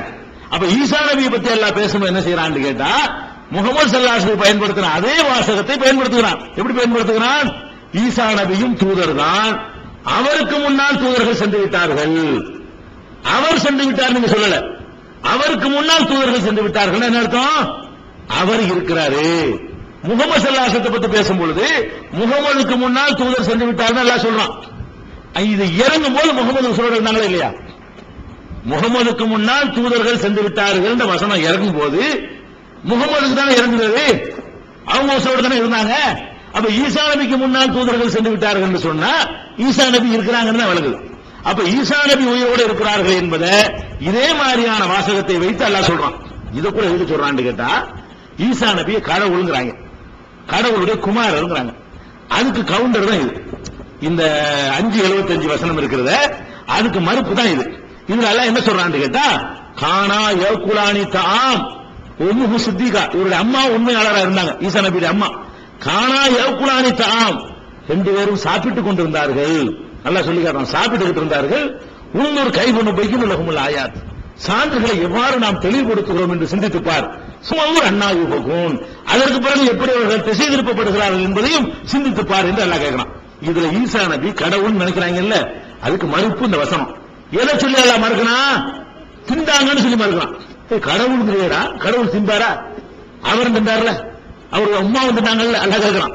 ரெண்டு பேருமே சாப்பிட்டா, கானா யகுலானி தாம், ரெண்டு பேருமே சாப்பிட்டு கொண்டிருந்தாங்க. என்னத்தையும் சொல்லு, சாப்பிட்டாரா இல்லையா? அவங்க அம்மா சாப்பிட்டாங்களா இல்லையா? அப்படி என்ன கடவுளுங்கிற? நான் கடவுள் சாப்பிட மாட்டானே. அப்ப சாப்பிட்டார்கள் என்பதை வைத்து அல்லாஹ் வந்து கடவுள் இல்லைன்னு மறுக்கிறான். இவர் மூத்தா இருந்தாருன்னு வைங்க, அதை வச்சு மறுத்திருப்பான்ல. என்ன கடவுள் செத்து விட்டார்ல, பின்ன கடவுள்னு கேட்டுப்பான்ல. மூத்த சாப்பிடுறதை சொல்லி நிரூபிப்பதை விட ஒருவன் செத்து போவதை சொல்லி நிரூபிப்பது இன்னும் வைத்தானது. ஒருவன் கடவுள் சொல்றாங்க, அவன் கடவுள் இல்லைன்னு நிரூபிக்கிறதுக்கு வந்து திங்கிறத சொல்றதை விட சாவுறது சொன்ன வைத்தா இருக்கணும் இல்லையா? ஒருத்தர் கடவுள் வாதிடுறான், சோறு திங்கிறான், அதை போய் மக்கள்கிட்ட சொன்னா கூட திண்டா என்ன கடவுள் சோறு திண்டா என்னன்னு கேட்பான். செத்து தான் வைங்க, கடவுள் என்னடா இப்ப சொல்ற, செத்து நானடா முடிப்பான், பதில் சொல்ல மாட்டான். அப்ப செத்து விட்டார்னு சொல்வதுதான் ஒருவன் கடவுள் இல்லைன்னு நிரூபிக்கிறதுக்கு வந்து வலிமையான காரணம். திங்கிறார் என்பது வலிமை குறைஞ்ச காரணம். எல்லாரும் புரிஞ்சுக்க மாட்டாங்க. சாதாரண மக்கள் திண்டு கடவுளா இருக்கலாம் நினைக்குவான். கடவுளுடைய இலக்கணம் விளங்காதவன் திண்டுகிட்டே கடவுளா இருக்கலாம் நினைக்குவானா இல்லையா? அப்படி நினைக்கிறவன் இருக்கிறான். அதனால திங்கிறார்கள் சொல்லி கடவுள் தன்மையை மறுப்பதை விட செத்து விட்டார்னு சொல்லி கடவுள் தன்மையை மறுப்பது வந்து வலிமை கூடியது. அந்த அடிப்படையில் பாத்தீங்கன்னா ஈசா நபி மூத்தா இருந்தார்னு வைங்க, இந்த இடத்துல அல்லாஹ் என்ன சொல்லியிருக்கானு, ஈசா தூதர் தான், ஆள் அவரை போயிட்டாரா இல்லையா? அவர் செத்துட்டாரா இல்லையா? அப்புறம் என்ன கடவுள் ஆகுறீங்க அப்படின்னு நல்லா கேட்டிருக்கணும். அதை பத்தி பேசாம அவருக்கு முந்தி உள்ளவங்க எல்லாம் போயிட்டாங்கன்னு நல்லா சொல்றான். ஈசா தூதர் தான், அவருக்கு முந்தி உள்ளவர்கள் போய்விட்டார்கள், ஆனா அவர் தின்னுட்டு இருந்தாரு. அதை செஞ்சு பாரு, நீ சாப்பிட்டதை வச்சு நீ கடவுள் இல்லைன்னு வழங்கிக்க. அப்படிதான் அல்லாஹ் அந்த பாயிண்ட வந்து நிறுவனம். அதுல இருந்து என்ன வழங்குதுன்னு கேட்டா, ஈசா நபி அவர்கள் விதிவிலக்கு பெறுகிறார்கள். முகமது ஸல்லல்லாஹு அலைஹி வஸல்லம் முந்தி மற்ற தூதர்கள் எல்லாம் மௌத்தா போயிட்டார்கள் என்று சொன்னா அதே மாதிரியான வசனம் ஈசா நபிக்கும் சொல்லப்படுற காரணத்தினால ஈசா நபி விதிவிலக்கு, அவங்களும் மௌத்தா போகல, அவங்களுக்கு முந்தி உள்ளவங்க தான் மௌத்தா போயிருக்கிறாங்க என்பது 5வது அத்தியாயம் 75வது வசனத்தை வைத்து பார்த்தாலும் விளங்கிக் கொள்ளலாம். இன்னும் ஈசா நபி உயர்த்தப்பட்ட விஷயமாக வந்து இன்னும் 2 பாயிண்ட்கள் இருக்குது. அதை முடித்து விட்டு இன்ஷா அல்லாஹ் அடுத்த வாரம் பார்த்து விட்டு அதுக்கு அடுத்த வாரங்கள்ல ஈசா நபியுடைய வருகை எப்படி இருக்கும், இறுதி காலத்தினுடைய கியாமத் நாள் பூரா இதெல்லாம் கொண்டு வரணும். ஈசா நபி காலத்தினால கியாமத் நாள் நிலவ போகிறது. அதுல மற்ற விஷயங்களை இன்ஷா அல்லாஹ் பார்ப்போம். அஸ்ஸலாமு அலைக்கும். மறைகூறும் இறை தூதர்கள் என்ற தொடர் நிகழ்ச்சியில நபிமார்களுடைய வரலாற்றை நாம் அறிந்து வருகிறோம். கடந்த சில வாரங்களாக ஈசா நபி அவர்களுடைய வரலாற்றையும் ஈசா நபியை பற்றி நமக்கும் கிறிஸ்தவர்களுக்கு மத்தியிலே உள்ள வேறுபாடுகளை பற்றியும் ஈசா நபி அவர்கள் இறைவனால் உயர்த்தப்பட்டிருக்கிறார்கள், இறுதி காலத்திலே வருவார்கள் என்பதை பற்றியும் கடந்த சில வாரங்களாக நாம் ஆய்வு செய்து வருகிறோம். சென்ற வாரம் ஈசா நபி அவர்கள் கியாமத் நாளுடைய அடையாளமாக இருக்கிறார்கள் என்று திருமறை குர்ஆன்ல 43வது அத்தியாயம் 61வது வசனத்தில் கூறப்படுவதையும், அதே போல ஈசா நபி அவர்களை அவங்க சிலுவையில் அறையல, கொல்லல, நிச்சயமாக கொல்லவே இல்லை, அல்லாஹ் தன்னளவிலே உயர்த்தி கொண்டான். இறுதி காலத்தில் வேதமுடையோர் ஒவ்வொருத்தரும் ஈசா நபி மரணிக்கிறதுக்கு முன்னாடி அவரை நம்பிக்கை கொள்வாங்க என்றெல்லாம் 4வது அத்தியாயத்தில் 156 இருந்து 159 வரைக்கும் உள்ள வசனங்களை சான்றாக காட்டி ஈசா நபி அவர்கள் இறைவனால் உயர்த்தப்பட்டிருக்கிறார்கள். இறைவனுக்கு இது லேசானது. நம்ம நிலையில இருந்து பார்த்தா அது கஷ்டமானது. அல்லாஹ்வுக்கு இது ரொம்ப சின்ன அற்பத்திலும் அற்பமான விஷயம். அதனால குர்ஆன்ல இப்படி தெளிவாகவே கியாமத் நாள் அடையாளம் என்று சொல்லப்பட்டிருக்கிறதுனாலையும், அவருடைய மரணத்திற்கு முன்னால் வேதக்காரர்கள்லாம் அவரை நம்பிக்கை கொள்வார்கள் என்று 459 வசனத்தில் சொல்லப்பட்டிருக்கிற காரணத்தினாலையும், அவர் அல்லாஹ் தன்னளவில் உயர்த்தி கொண்டான் என்று அதே தொடர்ச்சியாக திருமறை குர்ஆனில் சொல்லப்பட்டிருக்கிற காரணத்தினாலையும் ஈசா நபியை நம்ம எப்படி நம்பணும்னு கேட்டா, அவங்க இந்த உலகத்தில் ஏகத்துவ பிரச்சாரம் பண்ணினாங்க. அவர்களை எதிரிகள் கொள்ள முயன்ற பொழுது வேற ஒரு ஆள் மாறாட்டமாக அவரை கொண்டு விட்டாங்க. ஈசா நபியை அல்லாஹ் தன்னளவில் உயர்த்தி கொண்டான். இதை நம்ம நம்பணும். கியாமத் நாளுடைய அடையாளம் என்று திருமறை குர்ஆன் சொல்றதுனாலையும் ஹதீஸ்கள் பின்னாடி வருது. அந்த ஹதீஸ்கள் அடிப்படையில் கியாமத் இறுதி காலத்தில் வருவாங்க என்பதும் கியாமத் நாள் அடையாளம் என்று குர்ஆன் சொல்லுவது ஒத்து போகுது என்ற காரணத்தினால் நம்ம அப்படி நம்பணும். இதுல ஈசா நபி அவர்கள் மரணிச்சுட்டாங்க அப்படின்னு சொல்லி நம்ம சமுதாயத்தை சேர்ந்தவர்களையே சில அறிஞர்கள் ஒவ்வொரு காலகட்டத்திலையும் ஒரு 10 பேர் 15 பேர் இந்த மாதிரி மாற்று கருத்து இருந்துகிட்டே இருந்திருக்கு. ஹிஜ்ரி 210 இருந்து நீங்க பாத்தீங்கன்னு சொன்னா 210 இருந்து இதுல 2 கருத்து இருந்துகிட்டே தான் வர்றாங்க. ஈசா நபி மூத்தா போயிட்டாங்க அப்படிங்கிற மாதிரியான கருத்து உடையவர்கள் சில பேர் இருக்கத்தான் செய்கிறார்கள்.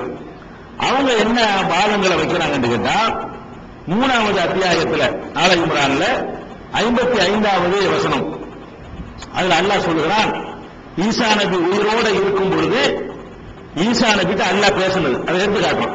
ஈசா நபி இறை தூதராக இந்த பூமியில வாழ்ந்து கொண்டிருந்த பொழுது ஈசா நபியிடத்தில் அல்லாஹ் பேசினான்.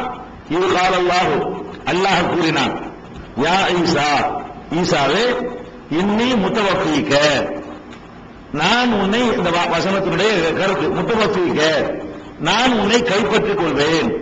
வராஃபியூக இலைய, என்னளவில் உன்னை நான் உயர்த்திக் கொள்வேன்.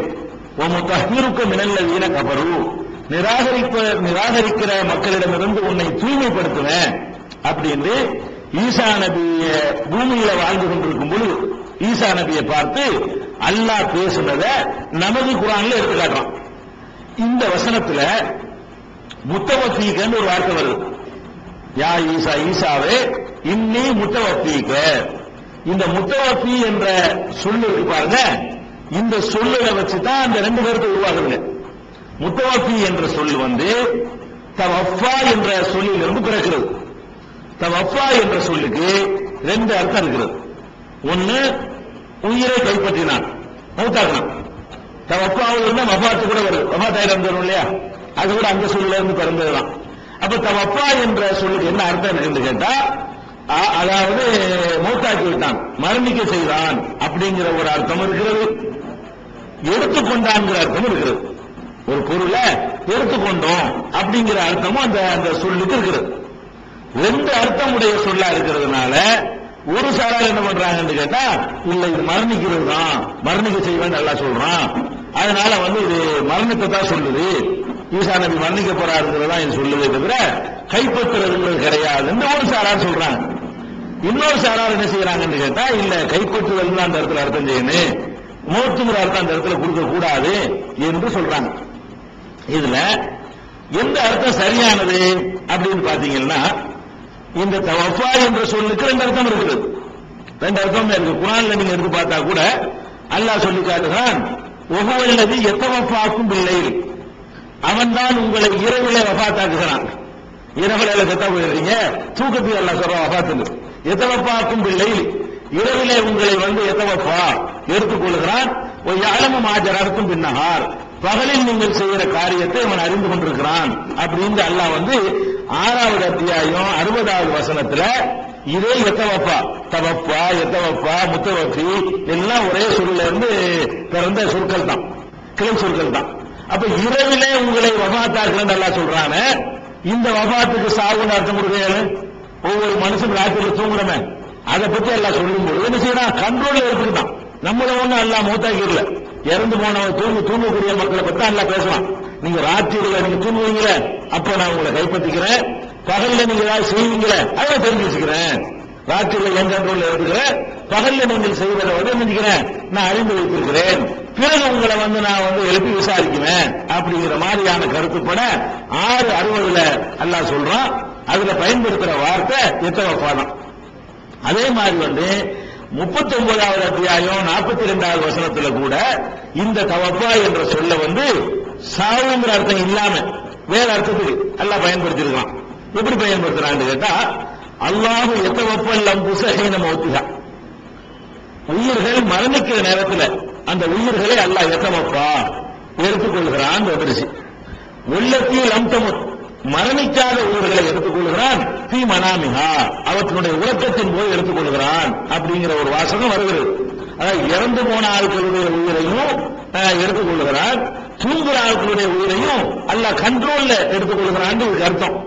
இந்த இடத்துல ரெண்டு சாதாரண சொல்றான். இறந்து போறாங்க பாருங்க, அவங்களுடைய உயிரையும் அல்லாஹ் எடுத்துக்கிறான்.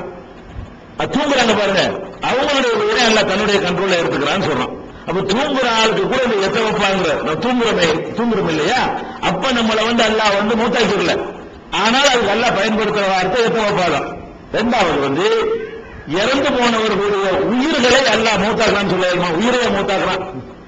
எத்தவஃபுக்கு என்ன வாசகம் வருதுன்னா, எத்தவஃபல் அன்ஃபுஸ, உயிர்களை எத்தவஃபா எடுத்துக் கொடுக்கிறான் பொருத்தமா இருக்குது. உயிர்களை மூத்தாக்குறான்ல, உயிரை தான் வச்சுக்கிட்டு இருப்பானே, நம்ம உடலைத்தான் மூத்தாக்குறான் தவிர அல்ல உயிரையா மூத்தாக்குறான், உயிரை தான் முழுசாக எடுத்துட்டு போறான் அல்ல. இந்த இடத்துல எத்தவஃபாவுடைய இந்த சொல்லோட அன்புசுங்கிற வார்த்தை எல்லாம் சேர்த்து சொல்றான். எத்தவஃபல் அன்புச, உயிர்களை எத்தவஃபா. இந்த எத்தவஃபாக்கு என்ன அர்த்தம் கொடுக்குறது? உயிர்களை சாவடிக்கிறான்னு அர்த்தம் கொடுக்குறதா, உயிர்களை கண்ட்ரோல் எடுத்துக்கிறான்னு அர்த்தம் கொடுக்குறதா? சாவடிக்கிறான்னு கொடுக்கல, உயிர்களை சாவடிக்கிறது இல்ல. உயிர்கள் அப்படிதான் இருந்துகிட்டே இருக்குது. எடுத்துட்டு வேற ஒரு ரூபுடைய உலகத்துல நான் வச்சுக்கிறான். உயிரை டிரான்ஸ்பர் தான் பண்றான். மரணம் உடலுக்கு தான் வருது. உடல் தான் செத்து பண்ணி பரிசுரமே தவிர உயிரை அல்லாஹ் தன்னுடைய கண்ட்ரோல எடுத்துக்கிட்டு தான் இருக்கலாம். அப்ப இந்த எத்தவஃபாங்கிற வார்த்தைக்கு இந்த இடத்துல மூத்துங்கிற அர்த்தம் கொடுக்கவே இயலாது. இப்படியும் இருக்கிறது, மூத்துங்கிற அர்த்தங்கள்ல உள்ள வசனங்கள் குர்ஆன்ல இருக்குது. நான் இந்த அர்த்தத்துக்கு உள்ள வசனத்தை மட்டும் சொல்றேன். மௌத்துங்கிற அர்த்தத்துல தவஃபானா முஸ்லிமீன, எங்களை முஸ்லிம்களாக மௌத்தாக்குவாயாக தவஃபான் வருது. அப்படிப்பட்ட வசனங்களும் குர்ஆன்ல இருக்குது. அப்ப குர்ஆன்லயே அகராதியிலேயே தவஃபா என்ற சொல்லுக்கு எடுத்துக்கிறதுங்கிற ஒரு அர்த்தம் இருக்கிறது, சாவடிக்கிறது மூத்தாக்குறது என்ற அர்த்தம் இருக்கிறது. இந்த இடத்துல இந்த ரெண்டு அர்த்தத்தில் எதை கொடுக்கிறது? அதான் பிரச்சனை. ரெண்டு அர்த்தத்தில் எதை கொடுக்கணும்னு கேட்டா வேற ஆதாரங்களை வச்சு பார்க்கிறோம். ஈசா நபி அல்லாஹ் வசத்திக்கிட்டேன்னு சொல்றான், கொல்லலன்னு சொல்றான், கியாமத் நாள்ல வருவார்னு வேற சொல்றான், அவர் மௌத்துக்கு முன்னாடி எல்லாரும் நம்பிக்கை கொள்ள போறாங்கன்னு வேற சொல்றான். அந்த வசனங்கள் எல்லாம் மௌத்தாகிறேன்னு சொல்ற காரணத்தினால அந்த அர்த்தத்தை கொடுக்கல, இன்னொரு அர்த்தம் கொடுக்கணும். அந்த அர்த்தத்தை நீங்க கொடுத்தீங்கன்னு சொன்னா அப்ப ஈசா நபி கியாமத் நாள் அடையாளம் சொல்லக்கூடிய வசனத்தை நிராகரிக்க வேண்டி வந்துடும். அப்ப இந்த முத்தவஃபீன்ற ஈசா நபியை பற்றி வரக்கூடிய அந்த இடத்துல கைப்பற்றல் அர்த்தம் கொடுங்களேன், எந்த இடத்திலும் கிடையாது. இந்த வசனத்தையும் நம்ம ஏத்துக்கிறோம், கியாமத் நாள் அடையாளம் சொல்றானே அதையும் ஏத்துக்கிறோம், அவர்கள் கொல்லவே இல்லைன்னு சொல்றான் அல்லாஹ் அதையும் ஏத்துக்கிறோம். ஈசா நபியை பற்றி எத்தனை வசனத்தில் என்னென்ன சொல்லப்பட்டிருக்கிறதோ அத்தனையும் நம்ம ஏற்றுக்கொள்ளக்கூடியவர்கள் ஆயிரும். இதுக்கு மரணிக்க செய்கிறேன் என்ற அர்த்தத்தை நீங்க கொடுத்தீங்கன்னு சொன்னா என்ன வரும் கேட்டா, ஈசா நபி உயர்த்தப்பட்டார்கள் வருது பாருங்க, அந்த வசனங்களை எல்லாம் மறுக்க வேண்டி வரும். அதே மாதிரி கியாமத் நாள் அடையாளம்னு சொல்லப்படுது பாருங்க, அதுக்கப்புறம் இதுக்கு சொல்றதா பாதி மறுக்கிற மாதிரி வரும். குர்ஆன்ல அல்லாஹ் அப்படி ஒண்ணுக்கு ஒண்ணு கான்ட்ரவர்சியா எதுவுமே சொல்லவே மாட்டான். இந்த இணைச்சி பார்த்து தான் என்ன செய்யணும், ஒரு விளக்கத்திற்கு வரணும். அதனால 3வது அத்தியாயம் 55வது வசனத்துல யா ஈசா, ஈசாவே இன்னி முத்தவஃபீக, உன்னை நான் கைப்பற்றுவேன், ஒரு ஆபியுக இலைய, என்னளவில் உயர்த்திக் கொள்வேன், கைப்பற்றி என்னளவில் உயர்த்துவேன் என்பது அந்த வசனத்துக்கு பொருத்தமா இருக்கு. 4, 155, 156, 157, 158, 159 வரிசை அந்த 5 வசனத்துல எல்லாம் சொல்றானே, அதுலயும் அல்லாஹ் என்ன சொல்றான்னு கேட்டா, அவரை கொல்லவில்லை, பல் ரஃபாஹுல்லாஹு இலைஹி, அல்லாஹ் தன்னளவில் அவரை உயர்த்தி கொண்டான் அப்படின்னு 4, 156 அல்லாஹ் சொல்லி கேட்பான்.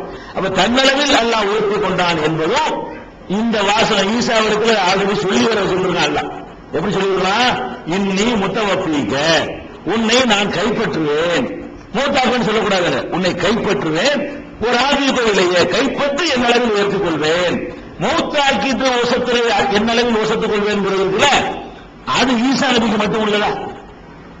இந்த அர்த்தத்தை கொடுத்தீங்கன்னு சொன்னா என்ன அர்த்தம் வரும்? ஈசாவே இன்னி முத்தவப்பீக்க, நான் உன்னை மரணிக்க செய்வேன், ஒரு ஆதியுக இளைஞர் என் அளவில் உயர்த்திக் கொள்வேன். மரணித்த பிறகு அல்ல அளவில் உயர்த்திக் கொள்வது என்பது ஈசா நபிக்கு விட்டு உள்ளதா? என்னைதான் வசதிக்கிறோம் அல்ல. நீங்க செத்து போனா உண்மையில அல்ல தன்னளவில் வசதி கொள்வான். செத்து போன அம்புட்டு பிறகுமே அல்லாஹ் தன்னளவில் வசதி கொள்வான் என்பது அத்தனை மனிதர்களுக்குமே உள்ளது. இறந்தவன அல்லாஹ் கண்ட்ரோல் எடுத்துட்டு வருகிறது. அது ஈசா நபிக்கு மட்டும் ஒரு சிறப்பு இல்லை. இது போய் யாரும் சொல்லுவாங்க? ஈசா நபிக்கு யாரும் சொல்லுவானா? ஈசா நபிக்கு பிரத்யேகமா அல்லாஹ் பேசுறான்னு சொன்னா இது மற்றவங்களுக்கு இல்லாத ஒரு புது செய்தியை சொல்றான்னு அர்த்தம். எல்லாருக்கும் உள்ள ஒரு விஷயத்தை ஈசா நபிக்கு எல்லாம் சொல்லுவான். எல்லாருக்கும் உள்ளதை சொல்லவே மாட்டோம்ல. எல்லாருக்கும் உள்ளத நம்ம யாருமே என்ன செய்ய மாட்டாங்க, பேசவே மாட்டோம். ஒரு மனிதனுக்கு விசேஷமா இருந்தாலும் என்ன செய்வோம்? ஒரு மனிதர் வர்றாரு, சட்டம் போட்டிருக்காரு, அவர் சட்டம் போட்டிருந்தாரு, யாராவது சொல்லுவோமா? சட்டத்தை எல்லாரும் போடுவாங்க. சட்டம் போடாம இருந்தாருன்னு சொல்ல ஒரு செய்தியா சொல்லலாம். சட்டம் போட்டாருன்னு சொல்ல முடியுமா? ஒரு ஆள் வந்தாரா, நேற்று இப்ராஹிம் வந்தா சட்டம் போட்டிருந்தாரு, சொல்லுவோம். ஏன்னா இப்ராஹிம் வந்து சட்டம் போட்டா யார் சட்டம் போடல? நாங்களும் போடலையா? நீங்க போடலையா? எல்லாருமே சட்டம் போட்டிருக்கிறாங்க. அந்த வந்தார ஒரு கண்ணு இருந்துச்சு, ஒரு ஆள் வந்தாரா, அவர் கண்ணு பார்த்தாரு, நீங்க வந்த பார்க்கத்தானே செய்வான். அப்ப இந்த மாதிரி விஷயத்தை நம்ம சொல்லவே மாட்டோம், யாருமே சொல்ல மாட்டோம். அல்ல சொல்லுவானா? நான் சொல்ல மாட்டேன், நீங்க சொல்ல மாட்டீங்க. எல்லாருக்கும் உள்ள ஒரு செய்தியை ஒரு செய்தியா சொல்ல மாட்டோம். இப்போ நடக்காத ஒண்ணு புதுசா நடந்தது விஷயமா ஒரு நியூஸ் மாதிரி நம்ம சொல்லுவோம். அப்ப அந்த மாதிரி அல்லாஹ் என்ன செய்யறான்னு கேட்டா, ஈசாவே உன்னை நான் மரணிக்க செய்து உயர்த்திக் கொள்வேன் அப்படின்னு அர்த்தம் கொடுத்தீங்கன்னா இது ஈசாட்டு சொல்லணும். அதான் நடந்துகிட்டு இருக்க காலம்லாம் ஆதம் அலைஹிஸ்ஸலாம் காலத்துல இருந்து ஈசா நபி காலம் வரைக்கும் எத்தனை கோடி பேர் மௌத்தா போனாங்களோ அத்தனை பேருக்கு அதை நடந்துச்சு. அதுக்கு பிந்தி ஆதம் அலைஹிஸ்ஸலாம் காலத்துல இருந்து ஈசா நபி காலம் வரைக்கும் எத்தனை கோடி பேர் மௌத்தா போனாங்களோ அத்தனை பேருக்கு அதை நடந்துச்சு. அதுக்கு பிந்தி அதை நடந்துகிட்டு எல்லாம் மரணிக்க செய்யறான். அவன் அளவில் வசத்துக் கொள்கிறான். உசுரோட வசத்துறது கூட யாருக்கும் நடக்காத விஷயம். ஆள் உசுரோட இருக்கும் பொழுது மௌத்த ஆக்காம அப்படியே தூக்கிட்டு போற விஷயம் இருக்கு பாருங்க, அது ஒருத்தருக்கு நடக்கல. ஈசாவுக்கு முந்தைய நடக்கல, பிந்தியும் நடக்கல. எது நடந்துகிட்டு இருக்குது? மூத்தா பொண்ணு வசத்துறது என்பது அல்லவே பரிசவை கொண்டு போயிடுறாங்களா, அவனுடைய கண்ட்ரோல் எடுத்துட்டு போறாங்களா? நான் தான் மௌத்தா உயிர்களை அல்லாஹ் எத்தனை போல அம்புச உயிர்களை தன் கைப்பிடியில எடுத்துக் கொள்கிறான் அல்லாஹ் சொல்லத்தான் செய்யலாம். தன் கைப்பிடியில இருக்கிறாண்டாலே வசத்தினான் இருக்கும். அப்ப மரணித்த பிறகு ஒருவரை தன்னளவில் அல்லாஹ் உசத்துவது என்பது ஈசா நபிக்கு உள்ள ஒரு சிறப்பு கிடையாது. எல்லாருக்கும் நடக்கக்கூடிய ஒரு சாதாரணமான ஒரு நிகழ்வு அது. ஈசா நபிக்கு அல்லாஹ் என்ன சொல்றான்? கூப்பிட்டு சொல்றான், ஈசாவே இன்னி முத்தவஃபீக, நான் உன்னை கைப்பற்றி ஒரு ஆபியோக இல்லையே என் அளவு உயர்த்திக் கொள்வேன். மற்றவங்களை சாவடிச்சு வசத்துவேன், உன்னை கைப்பற்றி நான் வசத்துவேன் அர்த்தம் கொடுத்தாதான் அது சரியா வரும். இந்த வாசகத்தினுடைய ஒரு ஆனா முத்தவஃபீங்கிற சொல்லுக்கு எந்த அர்த்தம் இருக்குது? மரணிக்குவது என்ற மரணிக்க செய்வதுங்கிற அர்த்தம் இருக்கிறது, கைப்பற்றுவதுங்கிற அர்த்தம் இருக்கிறது. ஆனால் அவர்கள் இந்த கைப்பற்றுவதுங்கிற அர்த்தத்தை கவனிக்காம மரணிக்கிற அர்த்தம் தான் கொடுக்கணும்னு சொல்லி சில பேர் பிடிவாதமா சொல்றாங்க. அவர்கள் சொன்னார்களே, ஆனால் இந்த வசனத்தை அவங்க நம்பிக்கைப்படி ஏற்றுக்கிட்டாங்க. மற்றதெல்லாம் ரசூலுல்லாஹ் சொன்ன வருவாங்கன்னு சொன்னது, கியாமத்தின் அடையாளம் அல்லாஹ் சொன்னது, அதெல்லாம் பதில சொல்ல மாட்டேங்கிறாங்க. அவர்கள் எடுத்து வைக்கிற வாதங்களை எல்லாம் நம்ம அந்த அவங்க நூல் வடிவுலையும் எழுதியிருக்காங்க கடந்த காலங்கள்ல எல்லாம். அதுல பார்த்தோம்னு சொன்னா இந்த ஈசா நபி கியாமத்தின் அடையாளம் எல்லாம் சொல்றானே, அந்த வசனத்தை கண்டுக்கவே மாட்டாங்க. ஒவ்வொரு வேலைக்காரரும் மரணிக்கிறதுக்கு முன்னாடி ஈசா நபியை நம்புவார்னு சொல்றானே, அதை கண்டுக்கவே மாட்டாங்க. அப்ப கண்டுகொள்ளாமல் ஒதுங்கிட்டு போறதுனால அவங்களுக்கு முரண்பாடு தெரியல. இப்ப நம்ம எல்லாத்தையும் சேர்த்து வச்சு பார்க்கக்கூடிய நேரத்தில் ஈசா நபியை கைப்பற்றத்தான் செய்தானே தவிர மௌத்தாக்கிற பாடியோட உயிரோடவும் உடலோடவும் சொல்வதா என்ன செய்யணும்? உயிரோடவும் உடலோடவும் சேர்த்து அல்லாஹ் எடுத்துக்கொண்டான்ங்கிற கருத்து கொடுப்பதுதான் சரியானது. இது மற்ற வசனத்தோடு ஒட்டி போவதுன்னு விளங்கிக்கலாம். 3:55